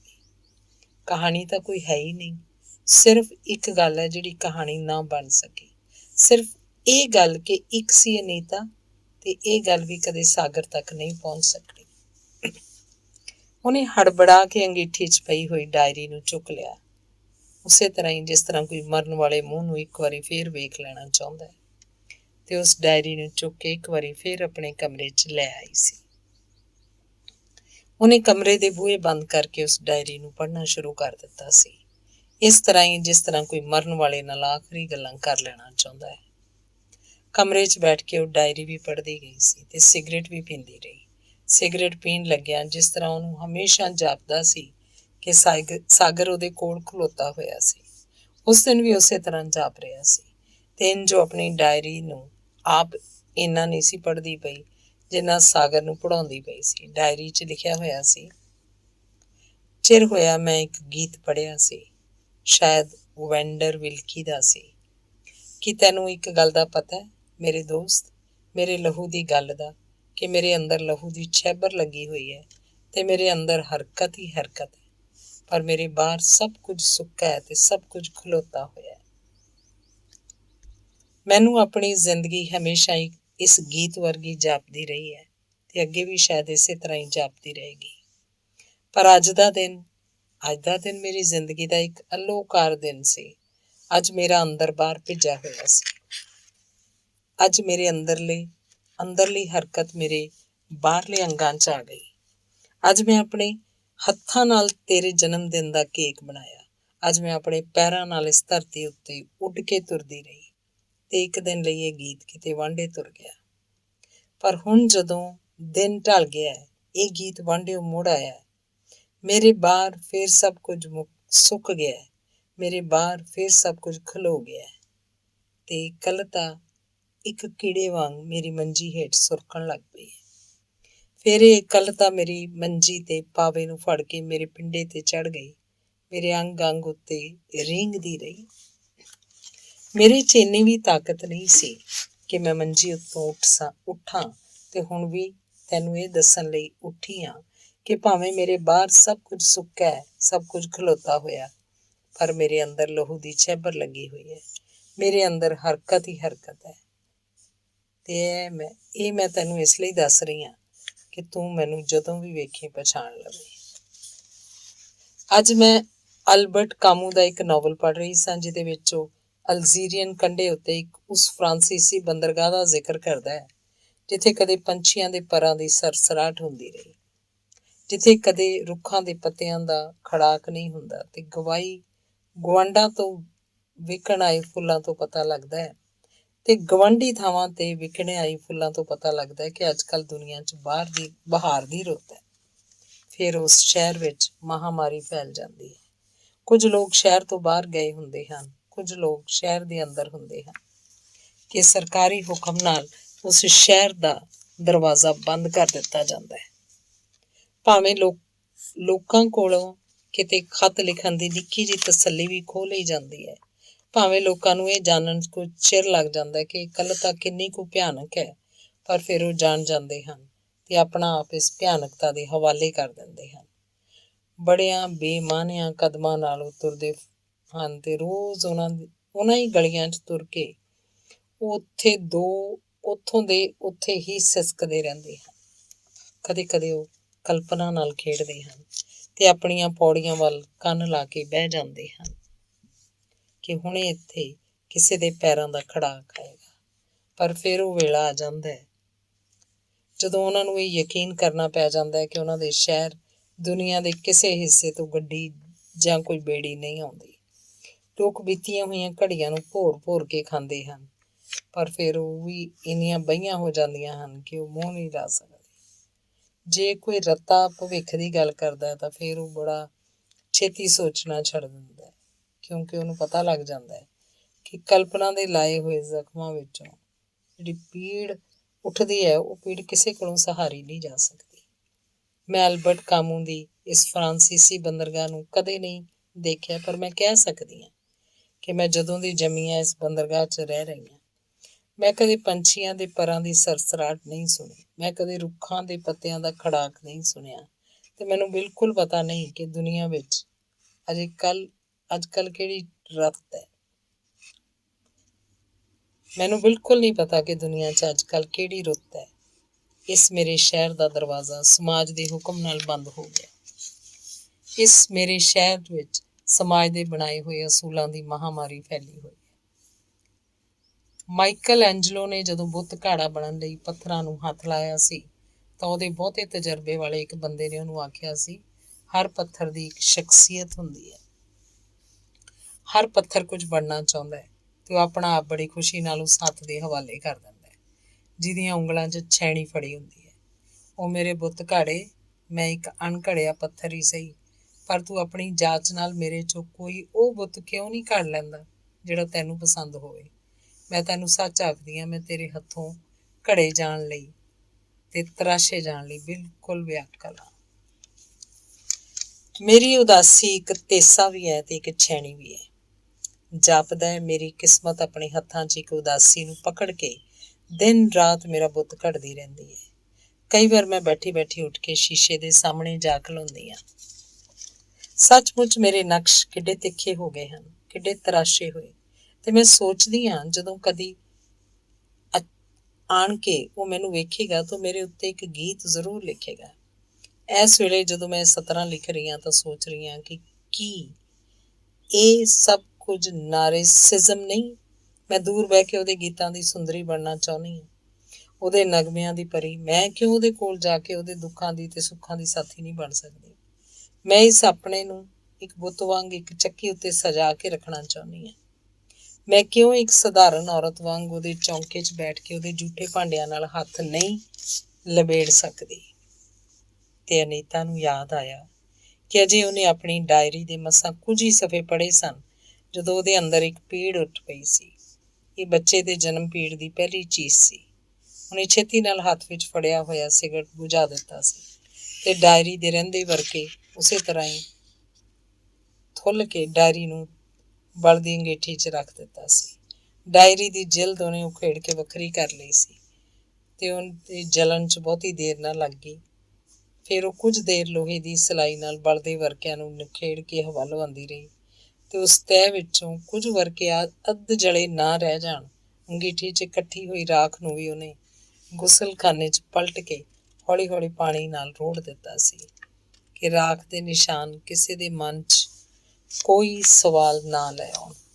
ਫਿਰ ਉਹਨੂੰ ਉੱਤੋਂ ਤੱਤੀਆਂ ਪੀੜਾਂ ਆਉਣ ਲੱਗ ਪਈਆਂ ਤੇ ਉਹਨੇ ਦਾਈ ਨੂੰ ਬੁਲਾ ਕੇ ਆਪਣਾ ਜਿਸਮ ਉਹਦੇ ਹਵਾਲੇ ਕਰ ਦਿੱਤਾ ਸੀ। ਫਿਰ ਮੰਜੀ ਦੀ ਬਾਹੀ ਨੂੰ ਪਕੜ ਕੇ ਪੀੜਾਂ ਨਾਲ ਘੁਲਦਿਆਂ ਉਹਦੀਆਂ ਅੱਖਾਂ ਭਰ ਆਈਆਂ ਸਨ। ਮੇਰੇ ਕੁਸਦੇ ਜਿਸਮ ਵਿੱਚੋਂ ਸ਼ਾਇਦ ਇੱਕ ਖੂਬਸੂਰਤ ਬੱਚਾ ਜਨਮ ਲਏਗਾ, ਪਰ ਉਸ ਜਲਦੀ ਡਾਇਰੀ ਦੇ ਜਿਸਮ ਵਿੱਚੋਂ ਸਿਰਫ ਇੱਕ ਯਾਦ ਜਨਮ ਲਏਗੀ, ਉਹ ਵੀ ਬੜੀ ਤਲਖ ਯਾਦ। ਕਿਸੇ ਵੀ ਚੀਜ਼ ਨੂੰ ਜਨਮ ਦੇਣਾ ਕਿੰਨਾ ਮੁਸ਼ਕਿਲ ਹੈ। ਅੰਗ ਚੌਥਾ। ਅਨੀਤਾ ਦੀ ਮੰਜੀ ਤੇ ਉਹਦੇ ਬੱਚੇ ਦਾ ਪੰਘੂੜਾ ਇੱਕੋ ਕਮਰੇ 'ਚ ਸਨ, ਪਰ ਅਨੀਤਾ ਦਾ ਬੁਖਾਰ ਇੱਕ ਕੰਧ ਬਣ ਕੇ ਉਸ ਮੰਜੀ ਦੇ ਤੇ ਉਸ ਪੰਘੂੜੇ ਦੇ ਵਿਚਕਾਰ ਉਸਰਿਆ ਹੋਇਆ ਸੀ। ਦਾਈ ਨੇ ਜਦੋਂ ਬੋਤਲ ਵਿੱਚ ਓਪਰਾ ਦੁੱਧ ਪਾ ਕੇ ਬੱਚੇ ਨੂੰ ਪਿਆਇਆ ਤਾਂ ਬੱਚੇ ਨੇ ਥੋੜ੍ਹੇ ਚਿਰ ਪਿੱਛੋਂ ਹੀ ਉਸ ਦੁੱਧ ਦੀ ਉੱਪਰ ਛਲ ਕਰ ਦਿੱਤੀ ਤੇ ਫਿਰ ਭੁੱਖ ਨਾਲ ਵਿਲਕਣ ਲੱਗ ਪਿਆ। ਅਨੀਤਾ ਦੀ ਛਾਤੀ 'ਚ ਆਫਰਿਆ ਹੋਇਆ ਦੁੱਧ ਬੁਖਾਰ ਨਾਲ ਕ੍ਰਿੱਝਦਾ ਪਿਆ ਸੀ। ਬੱਚੇ ਨੂੰ ਓਪਰੇ ਦੁੱਧ ਨਾਲ ਇੱਕ ਜ਼ਿੱਦ ਆ ਗਈ ਹੋਈ ਸੀ। ਇੱਕ ਪਲ ਉਹ ਦੁੱਧ ਦਾ ਘੁੱਟ ਅੰਦਰ ਲੰਘਾਉਂਦਾ, ਦੂਜੇ ਪਲ ਬਾਹਰ ਕੱਢ ਦਿੰਦਾ ਸੀ ਤੇ ਫਿਰ ਸ਼ਾਇਦ ਉਹਨੇ ਆਪਣੀ ਜ਼ਿੱਦ ਨਾਲ ਹੀ ਮਾਂ ਦਾ ਬੁਖਾਰ ਲਾ ਲਿਆ। ਪੂਰੇ 5 ਦਿਨ ਆਪਣੇ ਨਿੱਕੇ ਨਿੱਕੇ ਹੱਥ ਪੈਰ ਮਾਰ ਕੇ ਉਹਨੇ ਆਪਣੇ ਪੰਘੂੜੇ ਤੇ ਮਾਂ ਦੀ ਮੰਜੀ ਦੇ ਵਿਚਕਾਰ ਉਸਰੀ ਹੋਈ ਬੁਖਾਰ ਦੀ ਕੰਧ ਢਾਹ ਦਿੱਤੀ। ਅਨੀਤਾ ਨੇ ਜਦੋਂ ਬੱਚੇ ਨੂੰ ਝੋਲੀ ਪਾਇਆ, ਬੱਚਾ ਹਾਬੜ ਕੇ ਉਹਦੀ ਛਾਤੀ 'ਚੋਂ ਦੁੱਧ ਲੱਭਣ ਲੱਗ ਪਿਆ। ਅਨੀਤਾ ਦੀ ਛਾਤੀ ਵਿੱਚੋਂ ਆਪ ਮੁਹਾਰੇ ਦੁੱਧ ਵਗਣ ਲੱਗ ਪਿਆ ਤੇ ਅੱਖਾਂ 'ਚੋਂ ਅੱਥਰੂ। ਮਾਂ ਹੋਣ ਦਾ ਅਹਿਸਾਸ ਅਨੀਤਾ ਦੀ ਨਾੜ ਨਾੜ 'ਚ ਸੁਰਕ ਪਿਆ। ਇੱਕ ਚਲੀਏ ਦੇ ਦਿਨ ਅਨੀਤਾ ਦੀ ਜ਼ਿੰਦਗੀ 'ਚ ਅਜੀਬ ਦਿਨ ਸਨ। ਇਹ ਚਲੀਏ ਦੇ ਦਿਨ ਅਨੀਤਾ ਦੀ ਜ਼ਿੰਦਗੀ 'ਚ ਅਜੀਬ ਦਿਨ ਸਨ। ਸਾਗਰ ਦਾ ਕਲਪਿਤ ਮੂੰਹ ਤੇ ਬੱਚੇ ਦਾ ਯਥਾਰਥੀ ਮੂੰਹ ਰਲ ਕੇ ਇੱਕ ਮਿਕ ਹੁੰਦੇ ਪਏ ਸਨ। ਅਨੀਤਾ ਦੇ ਅੰਦਰਲੀ ਪ੍ਰੇਮਿਕਾ ਤੇ ਅਨੀਤਾ ਦੇ ਅੰਦਰਲੀ ਮਾਂ ਰਲ ਕੇ ਇੱਕ ਮਿਕ ਹੁੰਦੀਆਂ ਪਈਆਂ ਸਨ। ਅਨੀਤਾ ਦੇ ਅੰਦਰ ਇੱਕ ਰੱਜ ਭਰਦਾ ਪਿਆ ਸੀ, ਜਿਹਦੇ ਨਾਲ ਅਨੀਤਾ ਦੇ ਅੰਦਰਲੀ ਇੱਕ ਤਰੇੜ ਮਿਟਦੀ ਪਈ ਸੀ। ਇੰਜ 40 ਦਿਨਾਂ ਪਿੱਛੋਂ ਅਨੀਤਾ ਨੂੰ ਜਾਪਿਆ ਕਿ ਹੁਣ ਉਹ ਹੱਸ ਕੇ ਆਪਣੀ ਜ਼ਿੰਦਗੀ ਨੂੰ ਉਸੇ ਤਰ੍ਹਾਂ ਹੀ ਕਬੂਲ ਕਰੇਗੀ ਜਿਸ ਤਰ੍ਹਾਂ ਉਹ ਉਹਦੇ ਹਿੱਸੇ ਆਈ ਸੀ। ਉਹ ਸੋਚਣ ਲੱਗ ਪਈ ਕਿ ਉਹ ਆਪਣੇ ਪਤੀ ਨਾਲ ਅਨਿਆਂ ਨਹੀਂ ਕਰੇਗੀ। ਆਖਰ ਉਹ ਇੱਕ ਨੇਕ ਆਦਮੀ ਸੀ, ਜਿਹਨੇ ਕਦੀ ਉੱਚੀ ਬੋਲ ਕੇ ਨਹੀਂ ਸੀ ਵੇਖਿਆ, ਜਿਹਨੇ ਕਦੀ ਕੌੜਾ ਬੋਲ ਕੇ ਨਹੀਂ ਸੀ ਵੇਖਿਆ, ਤੇ ਨਾਲੇ ਉਹ ਉਹਦੇ ਬੱਚੇ ਦਾ ਬਾਪ ਸੀ। ਅਨੀਤਾ ਬੱਚੇ ਨੂੰ ਨਹਾਉਂਦੀ ਧੁਆਉਂਦੀ ਸੰਵਾਰਦੀ ਉਹਨੂੰ ਆਪਣੇ ਪਤੀ ਦੇ ਕੁੱਛੜ ਦੇ ਕੇ ਸੋਚਦੀ ਕਿ ਹੁਣ ਜ਼ਿੰਦਗੀ ਨਾਲ ਉਹਦਾ ਜੀ ਪਰਚ ਗਿਆ ਸੀ। ਬੱਚੇ ਨੇ ਪਹਿਲੀ ਦੰਦੀ ਕੱਢੀ, ਬੈਠਣਾ ਸਿੱਖਿਆ, ਰਿੜਨਾ ਸਿੱਖਿਆ ਤੇ ਮਮ ਕਰਕੇ ਅਨੀਤਾ ਨਾਲ ਗੱਲਾਂ ਕਰਨ ਲੱਗ ਪਈ। ਅਨੀਤਾ ਦਾ ਦਿਨ ਆਰੇ ਲੱਗਾ ਰਹਿੰਦਾ, ਵਰਚਿਆ ਰਹਿੰਦਾ, ਪਰ ਅਨੀਤਾ ਦੀ ਰਾਤ ਕਈ ਵਾਰ ਹੱਥਲ ਹੋ ਪੈਂਦੀ, ਕਈ ਵਾਰ ਉਖੜ ਕੇ ਬਹਿ ਜਾਂਦੀ। ਅਨੀਤਾ ਸੌਣ ਲੱਗਿਆ ਸਭਨਾਂ ਖਿਆਲਾਂ ਦੇ ਬੂਹੇ ਬੰਦ ਕਰਕੇ ਸੌਂਦੀ, ਪਰ ਸਾਗਰ ਪਤਾ ਨਹੀਂ ਕਿਹੜੇ ਬੂਹੇ 'ਚੋਂ ਲੰਘ ਆਉਂਦਾ ਤੇ ਸੁਪਨਿਆਂ 'ਚ ਆ ਜਾਂਦਾ ਸੀ। ਪਰ ਅਨੀਤਾ ਜਦੋਂ ਸਵੇਰੇ ਉੱਠਦੀ ਕਿੰਨਾ ਕਿੰਨਾ ਚਿਰ ਗੁਸਲਖਾਨੇ ਵਿੱਚ ਜਾ ਕੇ ਆਪਣੀਆਂ ਅੱਖਾਂ ਉੱਤੇ ਪਾਣੀ ਦੇ ਛੱਟੇ ਮਾਰਦੀ ਰਹਿੰਦੀ ਤੇ ਫਿਰ ਅਨੀਤਾ ਦੀਆਂ ਅੱਖਾਂ 'ਚੋਂ ਸੁਰਮਾ ਵੀ ਨਿਕਲ ਜਾਂਦਾ ਤੇ ਸਾਗਰ ਦਾ ਖਿਆਲ ਵੀ। ਪਹਿਲਾ ਵਰ੍ਹਾ ਲੰਘਿਆ, ਦੂਜਾ ਲੰਘਿਆ, ਤੀਜਾ ਲੰਘਿਆ ਤੇ ਫਿਰ ਚੌਥਾ ਵਰ੍ਹਾ ਲੰਘ ਗਿਆ। ਬੱਚਾ ਸਕੂਲ ਜਾਣ ਲੱਗ ਪਿਆ। ਇਹਨਾਂ ਵਰ੍ਹਿਆਂ 'ਚ ਹੋਰ ਕੁਝ ਨਹੀਂ ਸੀ ਹੋਇਆ, ਸਿਰਫ ਇਹ ਹੋਇਆ ਸੀ ਕਿ ਅਨੀਤਾ ਦਾ ਆਪਣੇ ਬੱਚੇ ਨਾਲ ਉਸ ਤਰ੍ਹਾਂ ਦਾ ਰਵੱਈਆ ਨਹੀਂ ਸੀ ਰਿਹਾ ਜਿਹਨੂੰ ਇੱਕ ਮਾਂ ਦਾ ਕੁਦਰਤੀ ਰਵੱਈਆ ਆਖਿਆ ਜਾ ਸਕਦਾ ਹੈ। ਉਹ ਬੈਠੀ ਬੈਠੀ ਹੜਬੜਾ ਕੇ ਉੱਠ ਬਹਿੰਦੀ ਸੀ ਤੇ ਫਿਰ ਸੁੱਤੇ ਬੱਚੇ ਦਾ ਅੰਗ ਅੰਗ ਚੁੰਮਣ ਲੱਗ ਪੈਂਦੀ ਸੀ। ਕਈ ਵਾਰ ਉਹ ਸੁੱਤੇ ਬੱਚੇ ਨੂੰ ਜਗਾਉਣ ਦੇ ਡਰ ਤੋਂ ਹਿਲਾਉਂਦੀ ਨਹੀਂ ਸੀ। ਜ਼ਮੀਨ ਤੇ ਪੈਰਾਂ ਭਾਰ ਬਹਿ ਕੇ ਆਪਣਾ ਸਿਰ ਉਹਦੀ ਮੰਜੀ ਤੇ ਰੱਖ ਲੈਂਦੀ ਤੇ ਰੋਣ ਲੱਗ ਪੈਂਦੀ ਸੀ। ਕਈ ਵਾਰ ਉਹਨੂੰ ਜਦੋਂ ਰਾਤ ਨੂੰ ਨੀਂਦਰ ਨਹੀਂ ਸੀ ਆਉਂਦੀ, ਸੁੱਤੇ ਹੋਏ ਬੱਚੇ ਨੂੰ ਉਹਦੀ ਮੰਜੀ ਤੋਂ ਚੁੱਕ ਕੇ ਆਪਣੀ ਮੰਜੀ ਤੇ ਲੈ ਆਉਂਦੀ ਸੀ।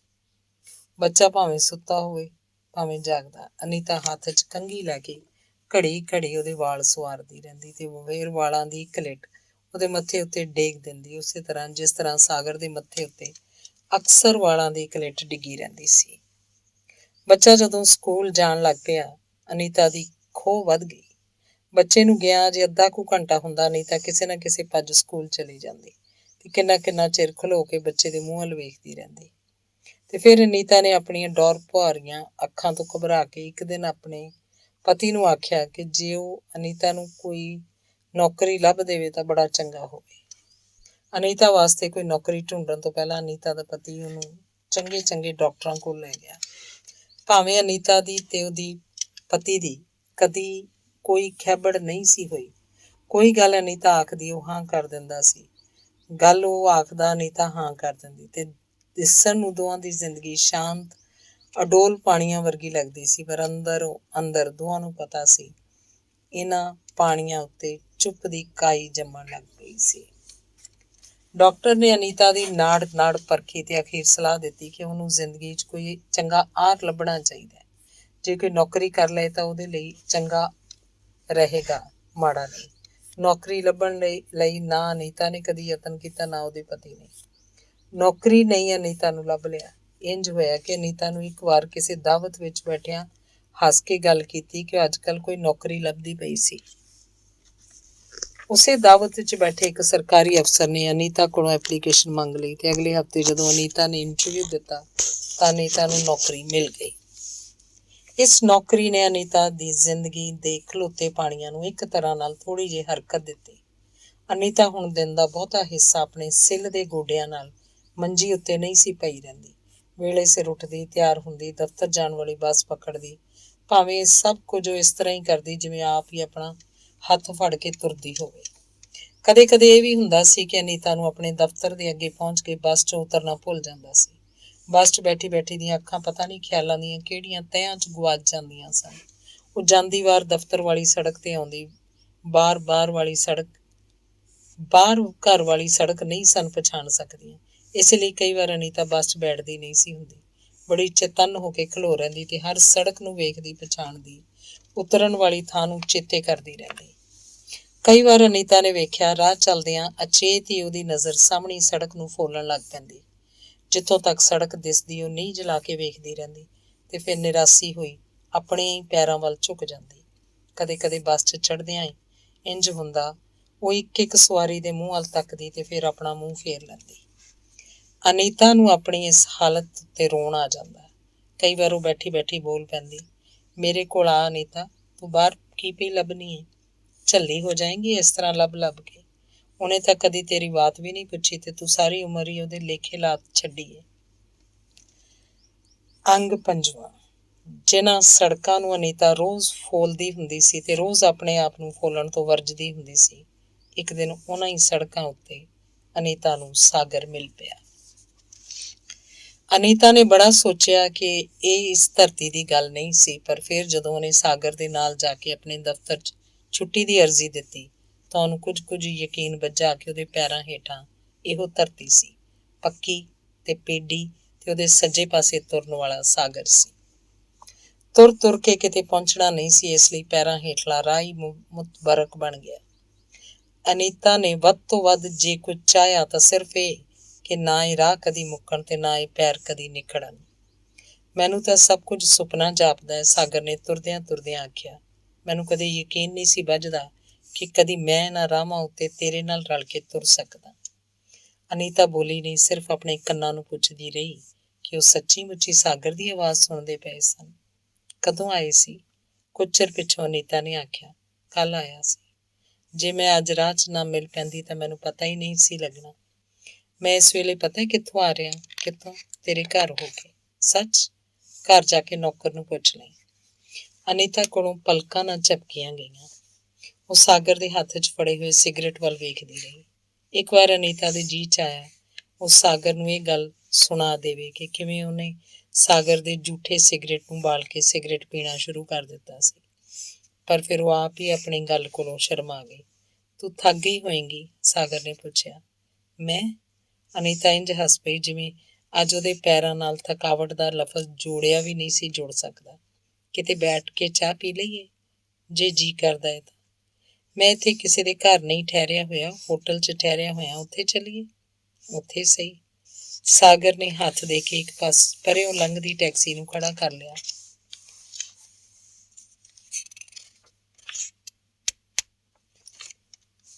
ਵਿਆਹ ਕਰ ਲਿਆ ਹੋਏਗਾ? ਅਚਾਨਕ ਅਨੀਤਾ ਨੇ ਹੋਟਲ ਦੇ ਕਮਰੇ 'ਚੋਂ ਲੰਘਦਿਆਂ ਆਖਿਆ। ਨਹੀਂ। ਕਿਉਂ? ਸਾਗਰ ਨੇ ਅਨੀਤਾ ਦੇ ਬਹਿਣ ਲਈ ਇੱਕ ਕੁਰਸੀ ਅੱਗੇ ਕੀਤੀ ਤੇ ਆਪ ਕਮਰੇ 'ਚ ਤੁਰਨ ਲੱਗ ਪਿਆ ਤੇ ਫਿਰ ਅਨੀਤਾ ਦੀ ਕੁਰਸੀ ਪਿੱਛੇ ਖਲੋ ਕੇ ਆਖਣ ਲੱਗਾ, ਜਿਹਦੇ ਨਾਲ ਵਿਆਹ ਕਰਨਾ ਸੀ ਉਹਨੇ ਮੇਰੇ ਕੋਲੋਂ ਪਹਿਲਾਂ ਹੀ ਕਿਸੇ ਨਾਲ ਵਿਆਹ ਕਰ ਲਿਆ, ਫਿਰ ਮੈਂ ਕਿਹਦੇ ਨਾਲ ਵਿਆਹ ਕਰਾਂ? ਅਨੀਤਾ ਨੂੰ ਜਾਪਿਆ ਕਿ ਉਹਦੇ ਪੈਰਾਂ ਹੇਠਾਂ ਧਰਤੀ ਹਿੱਲਦੀ ਪਈ ਸੀ। ਉਹਨੇ ਕੁਰਸੀ ਦੀਆਂ ਦੋਵੇਂ ਬਾਹੀਆਂ ਇਸ ਤਰ੍ਹਾਂ ਫੜ ਲਈਆਂ ਜਿਸ ਤਰ੍ਹਾਂ ਉਹ ਆਪਣੇ ਨੂੰ ਡਿੱਗਣ ਤੋਂ ਬਚਾਉਣ ਲੱਗੀ ਹੋਵੇ, ਤੇ ਫਿਰ ਅਨੀਤਾ ਨੂੰ ਜਾਪਿਆ ਕਿ ਸਾਗਰ ਨੇ ਉਹਦੀ ਪਿੱਠ ਨੂੰ ਆਪਣੀ ਬਾਂਹ ਦਾ ਆਸਰਾ ਦੇ ਕੇ ਡਿੱਗਣ ਤੋਂ ਬਚਾ ਲਿਆ ਸੀ। ਅਨੀਤਾ ਨੇ ਸੰਭਲ ਕੇ ਉਹ ਤਾਂ ਵੱਲ ਵੇਖਿਆ। ਕੁਰਸੀ ਦੀ ਪਿੱਠ ਵੱਲ ਖਲੋਤੇ ਹੋਏ ਸਾਗਰ ਦਾ ਮੂੰਹ ਅਨੀਤਾ ਦੇ ਮੂੰਹ ਕੋਲ ਝੁਕਿਆ ਹੋਇਆ ਸੀ ਤੇ ਸਾਗਰ ਦਾ ਸਾਹ ਅਨੀਤਾ ਦੀ ਗਰਦਨ ਉੱਤੇ ਹੋ ਕੇ ਲੰਘਦਾ ਪਿਆ ਸੀ। ਅਨੀਤਾ ਨੇ ਕੁਝ ਬੋਲਣ ਦੀ ਕੋਸ਼ਿਸ਼ ਕੀਤੀ, ਪਰ ਫਿਰ ਉਹਦੇ ਕੋਲੋਂ ਬੋਲਿਆ ਨਾ ਗਿਆ। ਅਨੀਤਾ ਦੇ ਹੋਠਾਂ ਉੱਤੇ ਸਾਗਰ ਦੇ ਹੋਠ ਸਨ। ਬੱਦਲਾਂ ਦੀਆਂ ਤਹਿਆਂ ਵਿੱਚੋਂ ਬਿਜਲੀ ਦੀਆਂ ਲੀਕਾਂ ਨੂੰ ਲੰਘਦਿਆਂ ਅਨੀਤਾ ਨੇ ਸਿਰਫ ਦੂਰੋਂ ਹੀ ਵੇਖਿਆ ਹੋਇਆ ਸੀ। ਇਸ ਘੜੀ ਉਹਨੇ ਮਹਿਸੂਸ ਕੀਤਾ ਕਿ ਬਿਜਲੀ ਦੀਆਂ ਲੀਕਾਂ ਉਹਦੇ ਅੰਗਾਂ ਵਿੱਚੋਂ ਹੋ ਕੇ ਲੰਘਦੀਆਂ ਪਈਆਂ ਸਨ। ਇਹ ਤੂੰ ਮੇਰੇ ਨਾਲ ਕੀ ਕੀਤਾ? ਕਿੰਨੇ ਚਿਰ ਪਿੱਛੋਂ ਅਨੀਤਾ ਦੇ ਮੂੰਹੋਂ ਨਿਕਲਿਆ। ਅਜੇ ਵੀ ਉਹਦੇ ਹੋਠ ਕੰਬਦੇ ਪਏ ਸਨ, ਉਹਦੀ ਆਵਾਜ਼ ਕੰਬਦੀ ਪਈ ਸੀ। ਸਾਗਰ ਨੇ ਅਨੀਤਾ ਦਾ ਹੱਥ ਫੜਿਆ ਤੇ ਕੁਰਸੀ ਉੱਤੋਂ ਉੱਠ ਕੇ ਦੀਵਾਨ ਉੱਤੇ ਲਿਟਾ ਦਿੱਤਾ। ਅਨੀਤਾ ਕੋਲੋਂ ਸੱਚਮੁੱਚ ਹੀ ਹੁਣ ਕੁਰਸੀ ਉੱਤੇ ਬੈਠਾ ਨਹੀਂ ਸੀ ਜਾ ਰਿਹਾ। ਬੱਤੀ ਬੁਝਾ ਦੇਵਾਂ? ਸਾਗਰ ਨੇ ਪੁੱਛਿਆ।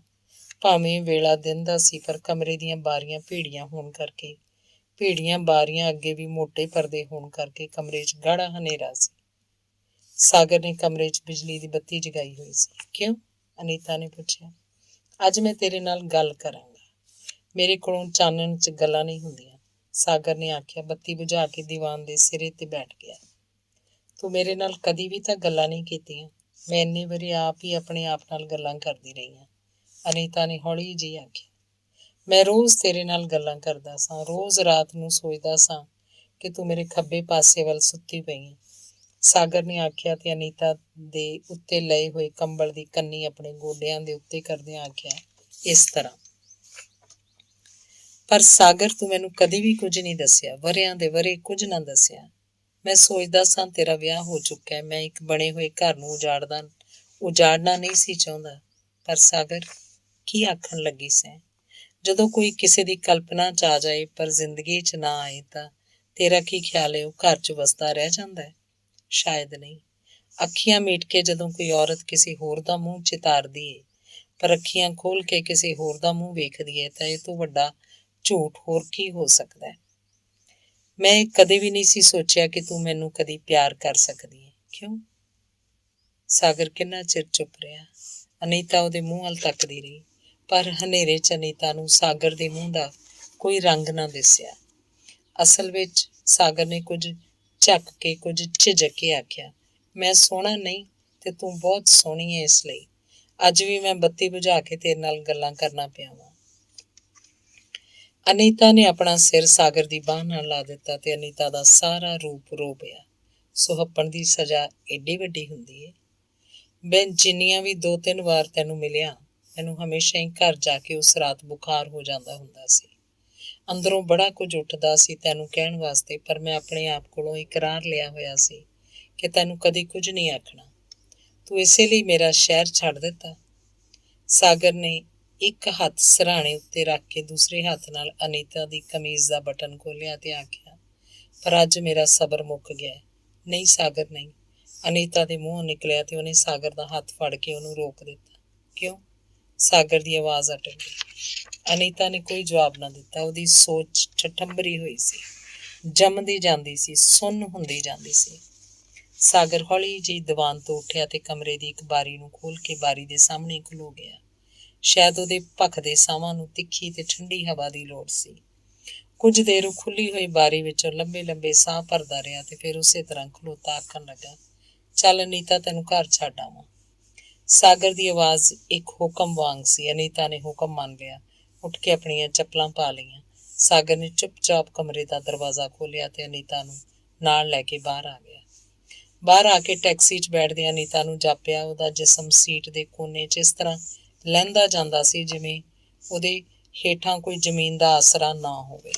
ਉਹ ਕਿਸੇ ਖਾਈ 'ਚ ਜਾਂ ਖੱਡ 'ਚ ਲਹਿੰਦੀ ਜਾਂਦੀ ਸੀ। ਕਿਸੇ ਨੇ ਉਹਨੂੰ ਸਿਖਰ ਤੋਂ ਧੱਕਾ ਦੇ ਦਿੱਤਾ ਸੀ, ਕਿਸੇ ਨੇ ਨਹੀਂ, ਉਹਦੇ ਆਪਣੇ ਹੱਥਾਂ ਨੇ। ਅਨੀਤਾ ਨੇ ਘਬਰਾ ਕੇ ਸਾਗਰ ਦੇ ਮੂੰਹ ਵੱਲ ਵੇਖਿਆ। ਸਾਗਰ ਦਾ ਰੰਗ ਬਿਲਕੁਲ ਸਫੈਦ ਪਿਆ ਹੋਇਆ ਸੀ। ਅਨੀਤਾ ਦੀਆਂ ਅੱਖਾਂ ਚਕਰਾ ਗਈਆਂ। ਅਨੀਤਾ ਦੀ ਆਵਾਜ਼ ਰ ਕੋਲੋਂ ਆ ਕੇ ਟੁੱਟ ਗਈ। ਸਾਗਰ ਨੇ ਨਾ ਕੋਈ ਜਵਾਬ ਦਿੱਤਾ, ਨਾ ਅਨੀਤਾ ਵੱਲ ਵੇਖਿਆ। ਚੁੱਪ ਦੀ ਚੁੱਪ ਅਨੀਤਾ ਨੂੰ ਜਦੋਂ ਟੈਕਸੀ ਦਾ ਬੂਹਾ ਖੋਲ੍ਹਣ ਦੀ ਆਵਾਜ਼ ਆਈ, ਉਹਨੂੰ ਪਤਾ ਲੱਗਾ ਕਿ ਉਹ ਆਪਣੇ ਮਕਾਨ ਦੇ ਬੂਹੇ ਅੱਗੇ ਆ ਪਹੁੰਚੀ ਸੀ। ਅਨੀਤਾ ਟੈਕਸੀ ਵਿੱਚੋਂ ਉਤਰੀ ਤੇ ਮਕਾਨ ਦੇ ਬੂਹੇ ਵੱਲ ਜਾਂਦੀ ਨੇ ਵੇਖਿਆ ਕਿ ਸਾਗਰ ਉਹਦੇ ਨਾਲ ਨਹੀਂ ਆ ਰਿਹਾ। ਉਹ ਮੁੜ ਕੇ ਟੈਕਸੀ 'ਚ ਬੈਠ ਗਿਆ ਸੀ ਤੇ ਟੈਕਸੀ ਦਾ ਡਰਾਈਵਰ ਟੈਕਸੀ ਨੂੰ ਪਿਛਾਂਹ ਵੱਲ ਮੋੜਦਾ ਪਿਆ ਸੀ। ਅਨੀਤਾ ਨੇ ਹੱਥ ਉੱਚਾ ਕਰਕੇ ਸਾਗਰ ਨੂੰ ਠਹਿਰਨ ਲਈ ਆਖਿਆ, ਪਰ ਸਾਗਰ ਨੇ ਸ਼ਾਇਦ ਸਮਝਿਆ ਨਹੀਂ, ਜਾਂ ਸਮਝ ਕੇ ਵੀ ਠਹਿਰਨਾ ਨਹੀਂ ਚਾਹਿਆ। ਉਹਨੇ ਟੈਕਸੀ ਦੀ ਬਾਰੀ 'ਚੋਂ ਹੱਥ ਹਿਲਾਇਆ ਤੇ ਸਿਰਫ ਅਨੀਤਾ ਵੱਲ ਇੱਕ ਵਾਰ ਵੇਖਿਆ, ਫਿਰ ਉਹ ਸਿੱਧੀ ਸੜਕ ਵੱਲ ਵੇਖਣ ਲੱਗ ਪਿਆ। ਅਨੀਤਾ ਖਲੋਤੀ ਦੀ ਖਲੋਤੀ ਰਹਿ ਗਈ। ਟੈਕਸੀ ਮਿੰਟਾਂ 'ਚ ਸਾਹਮਣੀ ਸੜਕ ਤੋਂ ਵੀ ਲੰਘ ਗਈ ਤੇ ਹੁਣ ਸਾਹਮਣੀ ਸੜਕ ਅਸਲੋਂ ਵੀਰਾਨ ਸੀ। ਅਨੀਤਾ ਨੇ ਬੂਹੇ ਦੀ ਚੁਗਾਠ ਵੱਲ ਤੱਕਿਆ।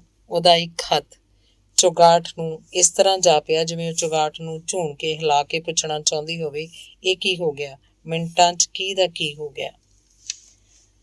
ਅਨੀਤਾ ਜਦੋਂ ਕਮਰੇ 'ਚ ਆ ਕੇ ਮੰਜੀ ਤੇ ਡਿੱਗ ਪਈ ਤਾਂ ਉਹਨੂੰ ਕੁਝ ਸੁਰਤ ਆਈ। ਇਹ ਮੈਂ ਕੀ ਕਰ ਦਿੱਤਾ? ਜਿਨ੍ਹਾਂ ਹੱਥਾਂ ਨੂੰ ਮੈਂ ਸਾਰੀ ਉਮਰ ਉਡੀਕਦੀ ਰਹੀ, ਉਹਨਾਂ ਹੱਥਾਂ ਨੂੰ ਮੈਂ ਸੱਖਣਿਆਂ ਮੋੜ ਦਿੱਤਾ। ਹੁਣ ਕੀ ਕਰਾਂਗੀ ਮੈਂ?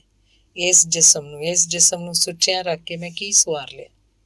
ਕੀ ਸੁੱਚਾਪਣ ਇਹੋ ਹੁੰਦਾ ਹੈ? ਅਨੀਤਾ ਬੱਚਿਆਂ ਵਾਂਗ ਆਪਣੇ ਹੱਥਾਂ ਨੂੰ ਤੇ ਆਪਣੀਆਂ ਬਾਹਾਂ ਨੂੰ ਵੇਖਣ ਲੱਗ ਪਈ ਤੇ ਅਨੀਤਾ ਨੂੰ ਆਪਣੇ ਜਿਸਮ ਵਿੱਚੋਂ ਇੱਕ ਮੁਰਦਾ ਜਿਸਮ ਦੀ ਬੋ ਆਈ। ਅਨੀਤਾ ਨੇ ਘਬਰਾ ਕੇ ਛੱਤ ਵੱਲ ਵੇਖਿਆ, ਛੱਤ 'ਚ ਲੱਗੇ ਹੋਏ ਪੱਖੇ ਦੇ ਕੁੰਡੇ ਵੱਲ ਵੇਖਿਆ। ਆਪਣੀ ਕਲਪਨਾ 'ਚ ਉਹਨੇ ਉਸ ਕੁੰਡੇ ਨਾਲ ਇੱਕ ਰੱਸੀ ਬੰਨ੍ਹੀ ਤੇ ਫਿਰ ਉਹਦਾ ਸਿਰਾ ਆਪਣੇ ਗਲ 'ਚ ਬੰਨ੍ਹਿਆ ਵੇਖਿਆ। ਇਹ ਜਿਸਮ ਹੁਣ ਮੁੱਕ ਹੀ ਜਾਏ ਤਾਂ ਚੰਗਾ ਹੈ। ਇਹ ਜਿਸਮ ਉਹਦੇ ਲੇਖੇ ਨਾ ਲੱਗਾ ਜਿਹਦੇ ਲਈ ਇਹ ਬਣਿਆ ਸੀ।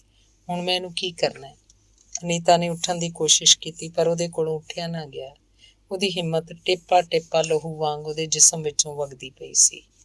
ਫਿਰ ਸ਼ਾਇਦ ਉਹ ਕੁਝ ਦੇਰ ਸੌਂ ਗਈ। ਸੁੱਤੀ ਸੁੱਤੀ ਹੜਬੜਾ ਕੇ ਉੱਠੀ। ਮੈਨੂੰ ਮਾਫ਼ ਕਰ ਦੇ ਸਾਗਰ, ਇੱਕ ਵਾਰੀ ਮਾਫ਼ ਕਰ ਦੇ ਮੈਨੂੰ, ਇੱਕ ਵਾਰੀ ਆ ਕੇ ਕਬੂਲ ਲੈ। ਅਨੀਤਾ ਦੇ ਕਮਰੇ ਦਾ ਬੂਹਾ ਖੜਕਿਆ। ਅਨੀਤਾ ਨੂੰ ਇਸ ਤਰ੍ਹਾਂ ਜਾਪਿਆ ਜਿਵੇਂ ਸਾਗਰ ਮੁੜ ਆਇਆ ਹੋਵੇ। ਅਨੀਤਾ ਦੌੜ ਕੇ ਬੂਹੇ ਵੱਲ ਗਈ। ਬੂਹੇ ਅੱਗੇ ਉਹਦਾ ਪੁੱਤਰ ਖਲੋਤਾ ਸੀ। ਰਸ਼ਮੀ ਸਕੂਲੋਂ ਆਇਆ ਸੀ। ਅਨੀਤਾ ਕੁਝ ਦੇਰ ਬੱਚੇ ਦੇ ਮੂੰਹ ਵੱਲ ਤੱਕਦੀ ਰਹੀ, ਇਸ ਤਰ੍ਹਾਂ ਜਿਸ ਤਰ੍ਹਾਂ ਉਹਨੂੰ ਬੱਚੇ ਦੀ ਪਛਾਣ ਭੁੱਲ ਗਈ ਹੋਵੇ। ਮੰਮੀ, ਬੱਚੇ ਨੇ ਕਈ ਵਾਰ ਦੁਹਰਾਇਆ। ਫਿਰ ਬੱਚੇ ਦੇ ਮੂੰਹ ਵੱਲ ਤੱਕਦੀ ਅਨੀਤਾ ਨੇ ਬੱਚੇ ਨੂੰ ਆਪਣੀਆਂ ਬਾਹਾਂ 'ਚ ਘੁੱਟ ਲਿਆ। ਉਹਦੇ ਮਨ 'ਚ ਆਇਆ, ਮੈਂ ਹੁਣੇ ਇਹਨੂੰ ਨਾਲ ਲੈ ਕੇ ਉਹਦੇ ਕੋਲ ਜਾਵਾਂਗੀ। ਵੇਖ ਵੇਖ, ਤੇਰੀ ਆਪਣੀ ਸ਼ਕਲ, ਤੇਰੀ ਆਪਣੀ ਸੂਰਤ, ਤੂੰ ਮੇਰੇ ਨਾਲ ਕਿਸ ਤਰ੍ਹਾਂ ਗੁੱਸੇ ਹੋ ਸਕਦਾ ਹੈ? ਅਨੀਤਾ ਬੱਚੇ ਦੇ ਮੋਢਿਆਂ ਨੂੰ ਚੁੰਮਣ ਲੱਗ ਪਈ, ਬੱਚੇ ਦੇ ਗੋਡਿਆਂ ਨੂੰ ਚੁੰਮਣ ਲੱਗ ਪਈ ਤੇ ਫਿਰ ਉਹਨੂੰ ਗੁਸਲਖਾਨੇ ਲਿਜਾ ਕੇ ਉਹਦੇ ਕੱਪੜੇ ਵਟਾਉਣ ਲੱਗ ਪਈ। ਅਨੀਤਾ ਜਦੋਂ ਬੱਚੇ ਦੇ ਕੱਪੜੇ ਵਟਾ ਚੁੱਕੀ, ਆਪਣੇ ਕੱਪੜੇ ਵਟਾ ਚੁੱਕੀ ਤਾਂ ਉਹਦੇ ਪੈਰ ਸੁੰਨ ਹੋ ਗਏ, ਫਰਸ਼ ਨਾਲ ਚੰਬੜ ਗਏ। ਉਹਨੂੰ ਭਲਾ ਮੈਂ ਇਹ ਗੱਲ ਕਿਸ ਤਰ੍ਹਾਂ ਦੱਸਾਂਗੀ? ਉਹ ਕਿਸ ਤਰ੍ਹਾਂ ਮੇਰੀ ਗੱਲ ਮੰਨੇਗਾ? ਉਹ ਕਿਸ ਤਰ੍ਹਾਂ ਮੰਨੇਗਾ ਕਿ ਮੇਰੇ ਬੱਚੇ ਦੀ ਸ਼ਕਲ ਉਹਦੇ ਨਾਲ ਮਿਲਦੀ ਹੈ? ਅੱਜ ਤੋਂ ਪਹਿਲਾਂ ਤਾਂ ਮੈਂ ਕਦੀ ਉਹਦਾ ਹੱਥ ਵੀ ਨਹੀਂ ਸੀ ਛੋਹਿਆ ਤੇ ਅੱਜ ਵੀ ਮੈਂ ਕੀ ਛੋਹਿਆ? ਮੈਂ ਕੀ ਕੀਤਾ? ਚਲੋ ਮੰਮੀ। ਬੱਚੇ ਨੇ ਅਨੀਤਾ ਦਾ ਹੱਥ ਫੜ ਲਿਆ ਤੇ ਉਹਨੂੰ ਖਿੱਚ ਕੇ ਬਾਹਰਲੇ ਬੂਹੇ ਵੱਲ ਲਿਜਾਣ ਲੱਗ ਪਿਆ। ਅਨੀਤਾ ਬੂਹੇ ਤੱਕ ਆ ਗਈ। ਫਿਰ ਨੌਕਰ ਨੂੰ ਆਵਾਜ਼ ਦੇ ਕੇ ਆਖਣ ਲੱਗੀ, ਰਸ਼ਮੀ ਨੂੰ ਸਾਹਮਣੇ ਬਗੀਚੇ 'ਚ ਲੈ ਜਾ। ਆਪ ਅਨੀਤਾ ਨੇ ਟੈਕਸੀ ਮੰਗਵਾਈ ਤੇ ਸਾਗਰ ਨੂੰ ਲੱਭਣ ਲਈ ਸਾਗਰ ਦੇ ਹੋਟਲ ਵੱਲ ਜਾਣ ਲੱਗੀ। ਜਿਸ ਵੇਲੇ ਉਹਨੂੰ ਖਿਆਲ ਆਇਆ ਕਿ ਉਹਨੂੰ ਹੋਟਲ ਦਾ ਨਾਂ ਨਹੀਂ ਚੇਤੇ ਆ ਰਿਹਾ, ਟੈਕਸੀ ਦਾ ਡਰਾਈਵਰ ਕਿੰਨਾ ਚਿਰ ਅਨੀਤਾ ਵੱਲ ਸਵਾਲੀਆ ਅੱਖਾਂ ਨਾਲ ਵੇਖਦਾ ਰਿਹਾ। ਪਰ ਅਨੀਤਾ ਨੇ ਟੈਕਸੀ ਵਾਲੇ ਨੂੰ 1 ਰੁਪਈਆ ਦੇ ਦਿੱਤਾ ਤੇ ਆਖਿਆ ਕਿ ਉਹਨੂੰ ਟੈਕਸੀ ਨਹੀਂ ਚਾਹੀਦੀ। ਅਨੀਤਾ ਹੌਲੀ ਹੌਲੀ ਚੱਲਦੀ ਸਾਹਮਣੇ ਬਾਜ਼ਾਰ 'ਚ ਚਲੀ ਗਈ ਤੇ ਇੱਕ ਡਾਕਟਰ ਦੀ ਦੁਕਾਨ ਤੇ ਜਾ ਕੇ ਟੈਲੀਫੋਨ ਦੀ ਡਾਇਰੈਕਟਰੀ ਫੋਲਣ ਲੱਗ ਗਈ। ਹੋਟਲਾਂ ਦੇ ਨਾਂ ਪੜ੍ਹਦਿਆਂ ਪੜ੍ਹਦਿਆਂ ਉਹਨੇ ਜਦੋਂ ਇੱਕ ਨਾਂ ਕਲੈਰਿਜ ਪੜ੍ਹਿਆ ਤਾਂ ਉਹਦੀਆਂ ਅੱਖਾਂ ਉੱਥੇ ਅਟਕ ਗਈਆਂ। ਅਨੀਤਾ ਨੇ ਕੰਬਦੇ ਹੱਥਾਂ ਨਾਲ ਟੈਲੀਫੋਨ ਦਾ ਨੰਬਰ ਮਿਲਾਇਆ। ਕੌਣ? ਸਾਗਰ? ਮਿਸਟਰ ਸਾਗਰ? ਉਹ ਕੁਝ ਦੇਰ ਹੋਈ ਹੋਟਲ ਵਿੱਚੋਂ ਆਪਣਾ ਸਮਾਨ ਲੈ ਕੇ ਚਲੇ ਗਏ ਨੇ, ਅਨੀਤਾ ਨੂੰ ਹੋਟਲ ਵਾਲਿਆਂ ਨੇ ਦੱਸਿਆ ਤੇ ਟੈਲੀਫੋਨ ਦਾ ਰਿਸੀਵਰ ਰੱਖਦਿਆਂ ਰੱਖਦਿਆਂ ਅਨੀਤਾ ਦੀਆਂ ਅੱਖਾਂ ਅੱਗੇ ਹਨੇਰਾ ਆ ਗਿਆ। ਅੰਗ 6ਵਾਂ। ਅਗਲੇ ਕੁਝ ਦਿਨ ਅਨੀਤਾ ਨੂੰ ਕੁਝ ਪਤਾ ਨਹੀਂ ਕਿ ਉਹਨੇ ਕਿਸ ਤਰ੍ਹਾਂ ਬਿਤਾਏ। ਤੇਜ਼ ਬੁਖਾਰ 'ਚ ਹੋਏ ਸਰਸਾਮ ਦੇ ਮਰੀਜ਼ ਵਾਂਗੂ ਬੋਲਦੀ ਰਹਿੰਦੀ ਸੀ। ਸਿਰਫ ਇੰਨਾ ਫਰਕ ਸੀ ਕਿ ਸਰਸਾਮ ਦਾ ਮਰੀਜ਼ ਉੱਚੀ ਬੋਲਦਾ ਹੈ ਪਰ ਅਨੀਤਾ ਹੌਲੀ ਬੋਲਦੀ ਸੀ, ਅੰਦਰੇ ਅੰਦਰ ਬਿਨਾਂ ਆਵਾਜ਼ ਤੋਂ। ਮੇਰੀ ਨਾਂਹ ਦਾ ਉਹਨੇ ਇੰਨਾ ਗੁੱਸਾ ਕਰ ਲਿਆ। ਆਖਰ ਉਹ ਇਹ ਵੀ ਤਾਂ ਸੋਚਦਾ ਕਿ ਔਰਤ ਦੀ ਨਾਂਹ 'ਚ ਉਹਦੇ ਸੰਸਕਾਰ ਵੀ ਹੁੰਦੇ ਨੇ। ਉਹਦੇ ਮੇਰੇ ਨਾਲ ਜ਼ਬਰਦਸਤੀ ਕਿਉਂ ਨਾ ਕਰ ਲਈ? ਉਹਦਾ ਹੱਕ ਬਣਦਾ ਸੀ। ਆਖਰ ਮੈਂ ਉਹਦੀ ਚੀਜ਼ ਸਾਂ, ਉਹਦੀ ਅਮਾਨਤ। ਉਹਦੇ ਮੂੰਹ ਦਾ ਰੰਗ ਕਿੱਡਾ ਸਫੈਦ ਹੋ ਗਿਆ ਸੀ। ਇਹ ਸਭ ਮੇਰਾ ਕਸੂਰ ਹੈ। ਮੈਂ ਉਹਦੇ ਮਾਣ ਨੂੰ ਕਿੱਡੀ ਸੱਟ ਮਾਰ ਦਿੱਤੀ। ਉਹਨੇ ਕੋਈ ਕਾਹਲ ਤਾਂ ਨਹੀਂ ਸੀ ਕੀਤੀ, ਵਰ੍ਹਿਆਂ ਦੇ ਵਰ੍ਹੇ ਉਹਨੇ ਜ਼ਬਤ ਕੀਤਾ ਸੀ। ਉਹ ਮੇਰੇ ਨਾਲ ਗੁੱਸੇ ਹੋ ਗਿਆ। ਜੇ ਮੈਂ ਉਹਨੂੰ ਇੱਕ ਖੱਤ ਲਿਖ ਸਕਦੀ, ਅਨੀਤਾ ਦਾ ਆਪਣਾ ਆਪ ਜਦੋਂ ਉਹਦੇ ਹੱਥਾਂ 'ਚ ਸੰਭਾਲਿਆ ਨਾ ਜਾਂਦਾ, ਉਹ ਸੋਚਦੀ। ਪਰ ਅਨੀਤਾ ਨੂੰ ਸਾਗਰ ਦਾ ਪਤਾ ਨਹੀਂ ਸੀ ਆਉਂਦਾ। ਕੁਝ ਮਹੀਨਿਆਂ ਪਿੱਛੋਂ ਅਨੀਤਾ ਨੇ ਸਾਗਰ ਦੇ ਇੱਕ ਦੋਸਤ ਕੋਲੋਂ ਉਹਦਾ ਪਤਾ ਲੈ ਲਿਆ। ਅਨੀਤਾ ਨੇ ਇੱਕ ਸਧਾਰਨ ਜਿਹਾ ਖੱਤ ਲਿਖਿਆ, ਸਿਰਫ ਇੰਨਾ ਪੁੱਛਿਆ ਕਿ ਜੇ ਇਹ ਪਤਾ ਠੀਕ ਹੋਵੇ ਤਾਂ ਸਾਗਰ ਨੂੰ ਇੱਕ ਲੰਬਾ ਖੱਤ ਲਿਖੇਗੀ। ਖੱਤ ਦੀ ਕੋਈ ਪਹੁੰਚ ਨਾ ਆਈ। ਪਤਾ ਨਹੀਂ ਸਾਗਰ ਨੇ ਜਵਾਬ ਹੀ ਨਹੀਂ ਸੀ ਦਿੱਤਾ ਜਾਂ ਅਨੀਤਾ ਦਾ ਖਤ ਉਹਨੂੰ ਮਿਲਿਆ ਨਹੀਂ ਸੀ। ਹੌਲੀ ਹੌਲੀ ਅਨੀਤਾ ਨੂੰ ਰੋਜ਼ ਬੁਖਾਰ ਹੋਣ ਲੱਗ ਪਿਆ। ਉਹਨੂੰ ਜਾਪਣ ਲੱਗ ਪਿਆ ਕਿ ਉਹਦੀ ਜ਼ਿੰਦਗੀ ਦੀ ਬੇੜੀ ਸਮੁੰਦਰ ਦੇ ਅਥਾਹ ਪਾਣੀਆਂ 'ਚ ਘੁੰਮਦੀ ਘੁੰਮਦੀ ਆਪਣੀ ਦਿਸ਼ਾ ਗੁਆ ਬੈਠੀ ਹੈ। ਹੁਣ ਕੋਈ ਵੀ ਕਿਨਾਰਾ ਉਹਦੀ ਪਹੁੰਚ 'ਚ ਨਹੀਂ ਆ ਸਕਦਾ ਤੇ ਅਨੀਤਾ ਦੇ ਅੰਦਰ ਆਪਣੀ ਹਾਰ ਨੂੰ ਕਬੂਲ ਕਰ ਲੈਣ ਦੀ ਇੱਕ ਅਜੀਬ ਜਿਹੀ ਜੁਰਤ ਆਈ। ਹੋਰ ਕੁਝ ਨਹੀਂ ਤਾਂ ਘੱਟੋ ਘੱਟ ਮੈਂ ਸੱਚ ਤਾਂ ਬੋਲ ਸਕਦੀ ਹਾਂ। ਮੈਨੂੰ ਆਪਣੇ ਪਤੀ ਨਾਲ ਸੱਚ ਬੋਲਣਾ ਚਾਹੀਦਾ ਹੈ, ਆਪਣੇ ਆਪ ਨਾਲ ਸੱਚ ਬੋਲਣਾ ਚਾਹੀਦਾ ਹੈ। ਜੇ ਮੇਰੀ ਕਿਸਮਤ ਵਿੱਚ ਕੋਈ ਕਿਨਾਰਾ ਨਹੀਂ ਤਾਂ ਮੈਨੂੰ ਆਪਣੇ ਆਪ ਇਸ ਸਮੁੰਦਰ ਦੇ ਹਵਾਲੇ ਕਰ ਦੇਣਾ ਚਾਹੀਦਾ ਹੈ। ਇਸ ਨੇਕ ਆਦਮੀ ਨੂੰ ਘਰ 'ਚ ਮੈਨੂੰ ਨਹੀਂ ਰਹਿਣਾ ਚਾਹੀਦਾ। ਜੇ ਮੇਰਾ ਮਨ ਇਸ ਘਰ ਨੂੰ ਆਪਣਾ ਕਿਨਾਰਾ ਨਹੀਂ ਸਮਝਦਾ ਤਾਂ ਫਿਰ ਇਸ ਘਰ ਕੋਲੋਂ ਤਨ ਦੀ ਰੱਖਿਆ ਵੀ ਮੈਨੂੰ ਨਹੀਂ ਲੈਣੀ ਚਾਹੀਦੀ। ਤੇ ਇੱਕ ਰਾਤ ਅਨੀਤਾ ਨੇ ਇਹ ਜੁਰਤ ਆਪਣੇ ਹੋਠਾਂ ਉੱਤੇ ਲੈ ਆਂਦੀ, ਮੈਂ ਇੱਥੇ ਨਹੀਂ ਰਹਿਣਾ ਚਾਹੁੰਦੀ। ਫਿਰ ਅਨੀਤਾ ਦੇ ਖਾਵੰਦ ਨੇ ਆਪਣੇ ਸਾਹਮਣੇ ਪਏ ਹੋਏ ਆਪਣੇ ਕੰਮ ਦੇ ਕਾਗਜ਼ਾਂ ਨੂੰ ਤੋਂ ਧਿਆਨ ਹਟਾਏ ਬਿਨਾਂ ਹੀ ਜਵਾਬ ਦਿੱਤਾ, ਮੇਰਾ ਮਤਲਬ ਹੈ ਇਸ ਘਰ 'ਚ। ਰਾਮਪਾਲ ਨੇ ਇੱਕ ਵਾਰੀ ਬੇਧਿਆਨੇ ਜਿਹੇ ਅਨੀਤਾ ਦੇ ਮੂੰਹ ਵੱਲ ਵੇਖਿਆ। ਮੈਂ ਵੱਖਰੀ ਰਹਿਣਾ ਚਾਹੁੰਦੀ ਹਾਂ। ਰਾਮਪਾਲ ਨੇ ਕੁਝ ਹੈਰਾਨ ਹੋ ਕੇ ਅਨੀਤਾ ਦੇ ਮੂੰਹ ਵੱਲ ਤੱਕਿਆ ਤੇ ਫਿਰ ਉਹਦੇ ਮੱਥੇ ਨੂੰ ਹੱਥ ਲਾ ਕੇ ਵੇਖਿਆ ਕਿ ਉਹਨੂੰ ਅੱਜ ਰੋਜ਼ ਵਾਂਗ ਥੋੜ੍ਹਾ ਹੀ ਬੁਖਾਰ ਸੀ ਜਾਂ ਇੱਕੋ ਵਾਰ ਕਿਤੇ 106 ਡਿਗਰੀ ਹੋ ਗਿਆ ਸੀ। ਮੇਰੀ ਜ਼ਿੰਦਗੀ ਤਾਂ ਜੋ ਕੁਝ ਹੈ ਸੋ ਹੈ, ਪਰ ਮੈਂ ਤੁਹਾਡੀ ਜ਼ਿੰਦਗੀ ਬਰਬਾਦ ਨਹੀਂ ਕਰਨਾ ਚਾਹੁੰਦੀ। ਰਾਮਪਾਲ ਨੇ ਅਜੇ ਵੀ ਇਹ ਸੋਚਿਆ ਕਿ ਅਨੀਤਾ ਸ਼ਾਇਦ ਆਪਣੇ ਰੋਜ਼ ਦੇ ਬੁਖਾਰ ਤੋਂ ਨਿਰਾਸ਼ ਹੋ ਗਈ ਹੈ। ਮੈਂ ਹਮੇਸ਼ਾ ਤੁਹਾਡਾ ਆਦਰ ਕਰਦੀ ਰਹੀ ਹਾਂ, ਹੁਣ ਵੀ ਕਰਦੀ ਹਾਂ, ਪਰ ਸੋਚਦੀ ਹਾਂ ਨਿਰਾ ਕਿਸੇ ਦਾ ਆਦਰ ਕਰ ਸਕਣਾ ਕਾਫੀ ਨਹੀਂ ਹੁੰਦਾ। ਤੈਨੂੰ ਕੀ ਤਕਲੀਫ ਹੈ ਅਨੀਤਾ? ਤੁਹਾਡੀ ਦਿੱਤੀ ਹੋਈ ਕੋਈ ਤਕਲੀਫ ਨਹੀਂ। ਫਿਰ ਰਾਮਪਾਲ ਦੀ ਦੁਨੀਆ ਦੇ ਉਹਨਾਂ ਬੰਦਿਆਂ ਵਿੱਚੋਂ ਸੀ ਜਿਹੜੇ ਜ਼ਿੰਦਗੀ ਦੇ ਸੌੜੇ ਜਾਂ ਖੁੱਲ੍ਹੇ ਝੱਗੇ ਨੂੰ ਬਿਨਾਂ ਕਿਸੇ ਸ਼ਿਕਾਇਤ ਦੇ ਆਪਣੇ ਗਲ 'ਚ ਪਾ ਲੈਂਦੇ ਨੇ। ਲੋੜ ਦਾ ਕਮਾਉਂਦੇ ਨੇ, ਲੋੜ ਦਾ ਖਰਚਦੇ ਨੇ ਤੇ ਦੋ ਤੇ ਦੋ ਚਾਰ ਦੀ ਗਿਣਤੀ ਅੱਗੇ ਕਿਸੇ ਸੁਪਨੇ ਦਾ ਸਿਫਰ ਜੋੜਨ ਨੂੰ ਜ਼ਿੰਦਗੀ ਦੀ ਫਜ਼ੂਲ ਖਰਚੀ ਸਮਝਦੇ ਆ। ਅਨੀਤਾ ਦੁਨੀਆ ਦੇ ਉਹਨਾਂ ਬੰਦਿਆਂ 'ਚੋਂ ਸੀ ਜਿਹੜੇ ਜ਼ਿੰਦਗੀ ਦੀਆਂ ਕਾਤਰਾਂ ਨੂੰ ਜੋੜ ਜੋੜ ਕੇ ਤੇ ਉਧੇੜ ਕੇ ਆਪਣੇ ਅੰਗਾਂ ਦਾ ਮੇਚ ਲੱਭਦੇ ਰਹਿੰਦੇ ਆ ਤੇ ਜਿਹੜੇ ਆਪਣੀ ਜ਼ਿੰਦਗੀ ਦੇ ਏਕੇ ਅੱਗੇ ਜੋੜਨ ਵਾਸਤੇ ਹਮੇਸ਼ਾ ਸੁਪਨਿਆਂ ਦੇ ਸਿਫਰੇ ਲੱਭਦੇ ਰਹਿੰਦੇ ਆ। ਅਨੀਤਾ ਨੂੰ ਇਹ ਕਦੀ ਨਹੀਂ ਸੀ ਜਾਪਿਆ ਕਿ ਰਾਮਪਾਲ ਦੀ ਬਣਤਰ ਗਲਤ ਸੀ, ਉਹਦੀ ਆਪਣੀ ਠੀਕ ਸੀ। ਉਹ ਸਿਰਫ ਇਹ ਸੋਚਦੀ ਸੀ ਕਿ ਦੋਹਾਂ ਦੀ ਬਣਤਰ ਵੱਖੋ ਵੱਖਰੀ ਸੀ। ਅਨੀਤਾ ਨੂੰ ਇਹ ਵੀ ਪਤਾ ਸੀ ਕਿ ਰਾਮਪਾਲ ਵਰਗੇ ਲੋਕਾਂ ਦੀ ਜ਼ਿੰਦਗੀ ਬੜੀ ਸੌਖੀ ਹੁੰਦੀ ਹੈ, ਬੜੀ ਸੰਤੁਸ਼ਟ, ਤੇ ਅਨੀਤਾ ਵਰਗੇ ਲੋਕਾਂ ਦੀ ਜ਼ਿੰਦਗੀ ਬੜੀ ਔਖੀ ਹੁੰਦੀ ਹੈ, ਬੜੀ ਤਿਲ ਮਿਲਾਉਂਦੀ। ਅਨੀਤਾ ਜੀ, ਇਹ ਕਦੇ ਨਹੀਂ ਸੀ ਸੋਚਿਆ ਕਿ ਤੈਨੂੰ ਇਸ ਘਰ ਵਿੱਚ ਕੋਈ ਤਕਲੀਫ ਹੈ। ਮੈਨੂੰ ਸੱਚਮੁੱਚ ਹੀ ਕੋਈ ਤਕਲੀਫ ਨਹੀਂ। ਫਿਰ ਇਹ ਸਭ ਕੁਝ ਕੀ ਹੈ? ਬਸ ਇੰਨਾ ਕਿ ਇੱਥੇ ਮੈਨੂੰ ਆਪਣਾ ਆਪ ਜਿਉਂਦਾ ਨਹੀਂ ਜਾਪਦਾ। ਤੂੰ ਕਿੱਥੇ ਜਾਣਾ ਚਾਹੁੰਦੀ ਹੈ? ਪਤਾ ਨਹੀਂ। ਤੇ ਫਿਰ ਅਨੀਤਾ ਨੇ ਆਪ ਹੀ ਆਪਣੀ ਗੱਲ ਉੱਤੇ ਮੁਸਕਰਾ ਕੇ ਆਖਿਆ, ਇੱਥੇ ਮੈਨੂੰ ਇਸ ਤਰ੍ਹਾਂ ਜਾਪਦਾ ਹੈ ਕਿ ਮੈਂ ਜੀਵੇ ਬਿਨਾਂ ਮਰ ਜਾਵਾਂਗੀ।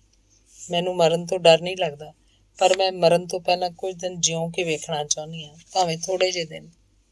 ਰਾਮਪਾਲ ਕੁਝ ਦੇਰ ਸੋਚਦਾ ਰਿਹਾ, ਫਿਰ ਆਖਣ ਲੱਗਾ, ਇਹ ਖਿਆਲ ਤੈਨੂੰ ਉਦੋਂ ਤੋਂ ਨਹੀਂ ਆਉਣ ਲੱਗ ਪਿਆ ਜਦੋਂ ਤੂੰ ਆਪ ਕਮਾਉਣਾ ਸ਼ੁਰੂ ਕੀਤਾ ਹੈ?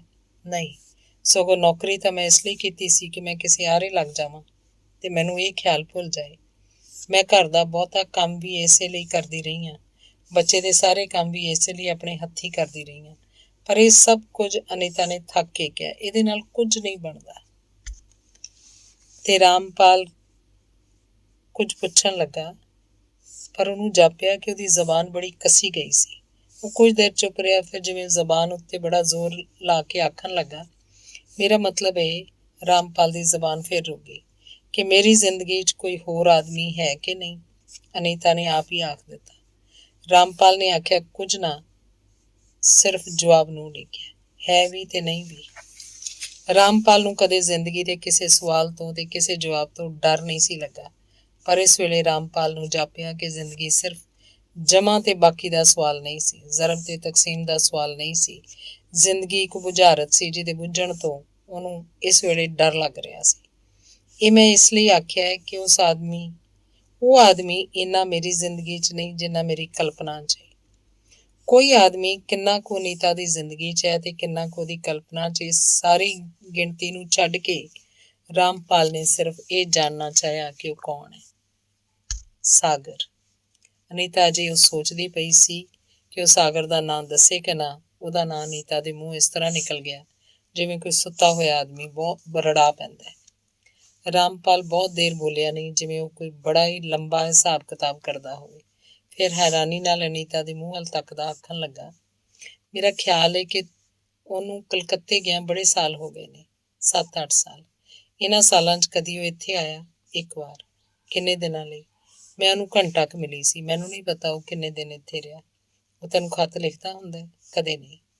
ਰਾਮਪਾਲ ਨੂੰ ਇਹ ਸਾਰਾ ਕੁਝ ਬੜਾ ਅਜੀਬ ਲੱਗਾ ਤੇ ਗੱਲ ਦੀ ਅਜੀਬਤਾ ਨੂੰ ਘਟਾਉਣ ਲਈ ਉਹਨੇ ਉਹ ਵੀ ਪੁੱਛ ਲਿਆ ਜੋ ਉਹਨੇ ਸੋਚਿਆ ਸੀ ਉਹ ਨਹੀਂ ਪੁੱਛੇਗਾ। ਤੂੰ ਤੇ ਸਾਗਰ ਕਦੇ? ਜਿਹੜੇ ਮਾਹਨਿਆਂ 'ਚ ਤੁਸੀਂ ਪੁੱਛਣਾ ਚਾਹੁੰਦੇ ਹੋ ਉਹਨਾਂ ਮਾਹਨਿਆਂ 'ਚ ਕਦੇ ਨਹੀਂ, ਅਨੀਤਾ ਨੇ ਜਵਾਬ ਦੇ ਦਿੱਤਾ। ਪਰ ਉਹਨੂੰ ਇਹ ਸਾਰੇ ਹੀ ਸਵਾਲ ਤੇ ਸਾਰੇ ਜਵਾਬ ਇਸ ਤਰ੍ਹਾਂ ਜਾਪੇ ਜਿਵੇਂ ਕਿਸੇ ਦੀ ਘੜੀ ਜਾਂ ਸਾਈਕਲ ਗੁਆਚ ਗਈ ਹੋਵੇ ਤੇ ਉਹ ਥਾਣੇ 'ਚ ਉਹਦੀ ਰਿਪੋਰਟ ਲਿਖਵਾ ਰਿਹਾ ਹੋਵੇ। ਰਾਮਪਾਲ ਨੂੰ ਇੱਕ ਹੈਰਾਨੀ ਜ਼ਰੂਰ ਹੋਈ, ਬੜੀ ਹੈਰਾਨੀ, ਪਰ ਉਹਨੂੰ ਗੁੱਸਾ ਨਹੀਂ ਆਇਆ। ਥੋੜ੍ਹੇ ਜਿਹੇ ਮਿੰਟਾਂ ਪਿੱਛੋਂ ਹੀ ਰਾਮਪਾਲ ਨੂੰ ਜਾਪਿਆ ਕਿ ਉਹਦੀ ਹੈਰਾਨੀ ਇੱਕ ਬੜੀ ਡੂੰਘੀ ਨਿਰਾਸਤਾ ਬਣਦੀ ਪਈ ਸੀ। ਇਸ ਨਿਰਾਸਤਾ ਤੋਂ ਬਚਣ ਲਈ ਉਹਨੇ ਸੋਚਿਆ ਕਿ ਜੇ ਉਹਨੂੰ ਕੁਝ ਦੇਰ ਲਈ ਗੁੱਸਾ ਆ ਸਕੇ ਤਾਂ ਸ਼ਾਇਦ ਉਹਦੇ ਲਈ ਚੰਗਾ ਹੋਵੇ। ਉਹਨੇ ਫਿਰ ਅਨੀਤਾ ਦੇ ਮੂੰਹ ਵੱਲ ਵੇਖਿਆ ਕਿ ਗੁੱਸੇ ਨੂੰ ਜਗਾਉਣ ਵਾਸਤੇ ਸ਼ਾਇਦ ਉਹਨੂੰ ਕੋਈ ਰਾਹ ਲੱਭ ਪਵੇ। ਅਨੀਤਾ ਦਾ ਮੂੰਹ ਇੰਨਾ ਲਿੱਸਾ ਤੇ ਉਦਾਸ ਸੀ ਕਿ ਰਾਮਪਾਲ ਨੂੰ ਜਾਪਿਆ ਕਿ ਉਹਦੇ ਆਪਣੇ ਪੈਰ ਹੋਰ ਵੀ ਡੂੰਘੀ ਨਿਰਾਸ਼ਾ 'ਚ ਖੁੱਭ ਗਏ। ਕੁਝ ਚਿਰ ਪਿੱਛੋਂ ਰਾਮ ਲਾਲ ਨੇ ਹੌਕਾ ਭਰਿਆ ਤੇ ਇਹਨਾਂ ਅਨੀਤਾ ਨੂੰ ਨਹੀਂ ਜਿੰਨਾ ਆਪਣੇ ਆਪ ਨੂੰ ਆਖਿਆ, ਮੇਰੇ ਰਿਸ਼ਤੇਦਾਰ ਸ਼ੁਰੂ ਤੋਂ ਹੀ ਮੈਨੂੰ ਕਹਿੰਦੇ ਸਨ ਕਿ ਮੈਂ ਤੇਰੇ ਉੱਤੇ ਸਖਤੀ ਕਰਿਆ ਕਰਾਂ। ਫਿਰ ਤਾਂ ਬੜਾ ਚੰਗਾ ਹੁੰਦਾ, ਅਨੀਤਾ ਨੇ ਛੇਤੀ ਨਾਲ ਜਵਾਬ ਦਿੱਤਾ। ਚੰਗਾ ਹੁੰਦਾ? ਰਾਮਪਾਲ ਨੇ ਕੁਝ ਹੈਰਾਨ ਹੋ ਕੇ ਪੁੱਛਿਆ। ਬਹੁਤ ਚੰਗਾ ਹੁੰਦਾ ਤੇ ਮੇਰੇ ਲਈ ਇਹ ਸਭ ਕੁਝ ਸੌਖਾ ਹੋ ਜਾਂਦਾ, ਕਿਉਂਕਿ ਜਿਹੜਾ ਆਦਮੀ ਸਖਤੀ ਕਰੇ ਉਹਦੇ ਨਾਲ ਨਫ਼ਰਤ ਕੀਤੀ ਜਾ ਸਕਦੀ ਹੈ ਤੇ ਜਿਹਦੇ ਨਾਲ ਨਫ਼ਰਤ ਹੋ ਜਾਏ ਉਹਦੇ ਨਾਲ ਉਹ ਟੁੱਟਣ 'ਚ ਦੇਰ ਨਹੀਂ ਲੱਗਦੀ। ਪਰ ਮੁਸ਼ਕਲ ਤਾਂ ਉਦੋਂ ਹੁੰਦੀ ਹੈ ਜਦੋਂ ਕੋਈ ਸਖਤੀ ਨਾ ਕਰੇ। ਉਹਦਾ ਦਿਲ ਦੁਖਾਉਂਦਿਆਂ ਵੀ ਔਖ ਹੁੰਦਾ ਤੇ ਉਹਦੇ ਅੱਗੇ ਝੂਠ ਬੋਲਿਆਂ ਵੀ ਔਖ ਹੁੰਦਾ, ਅਨੀਤਾ ਨੇ ਆਖਿਆ ਤੇ ਪਰਲ ਪਰਲ ਉਹਦੇ ਅੱਥਰੂ ਵਗਣ ਲੱਗ ਪਏ। ਧੰਨਵਾਦ।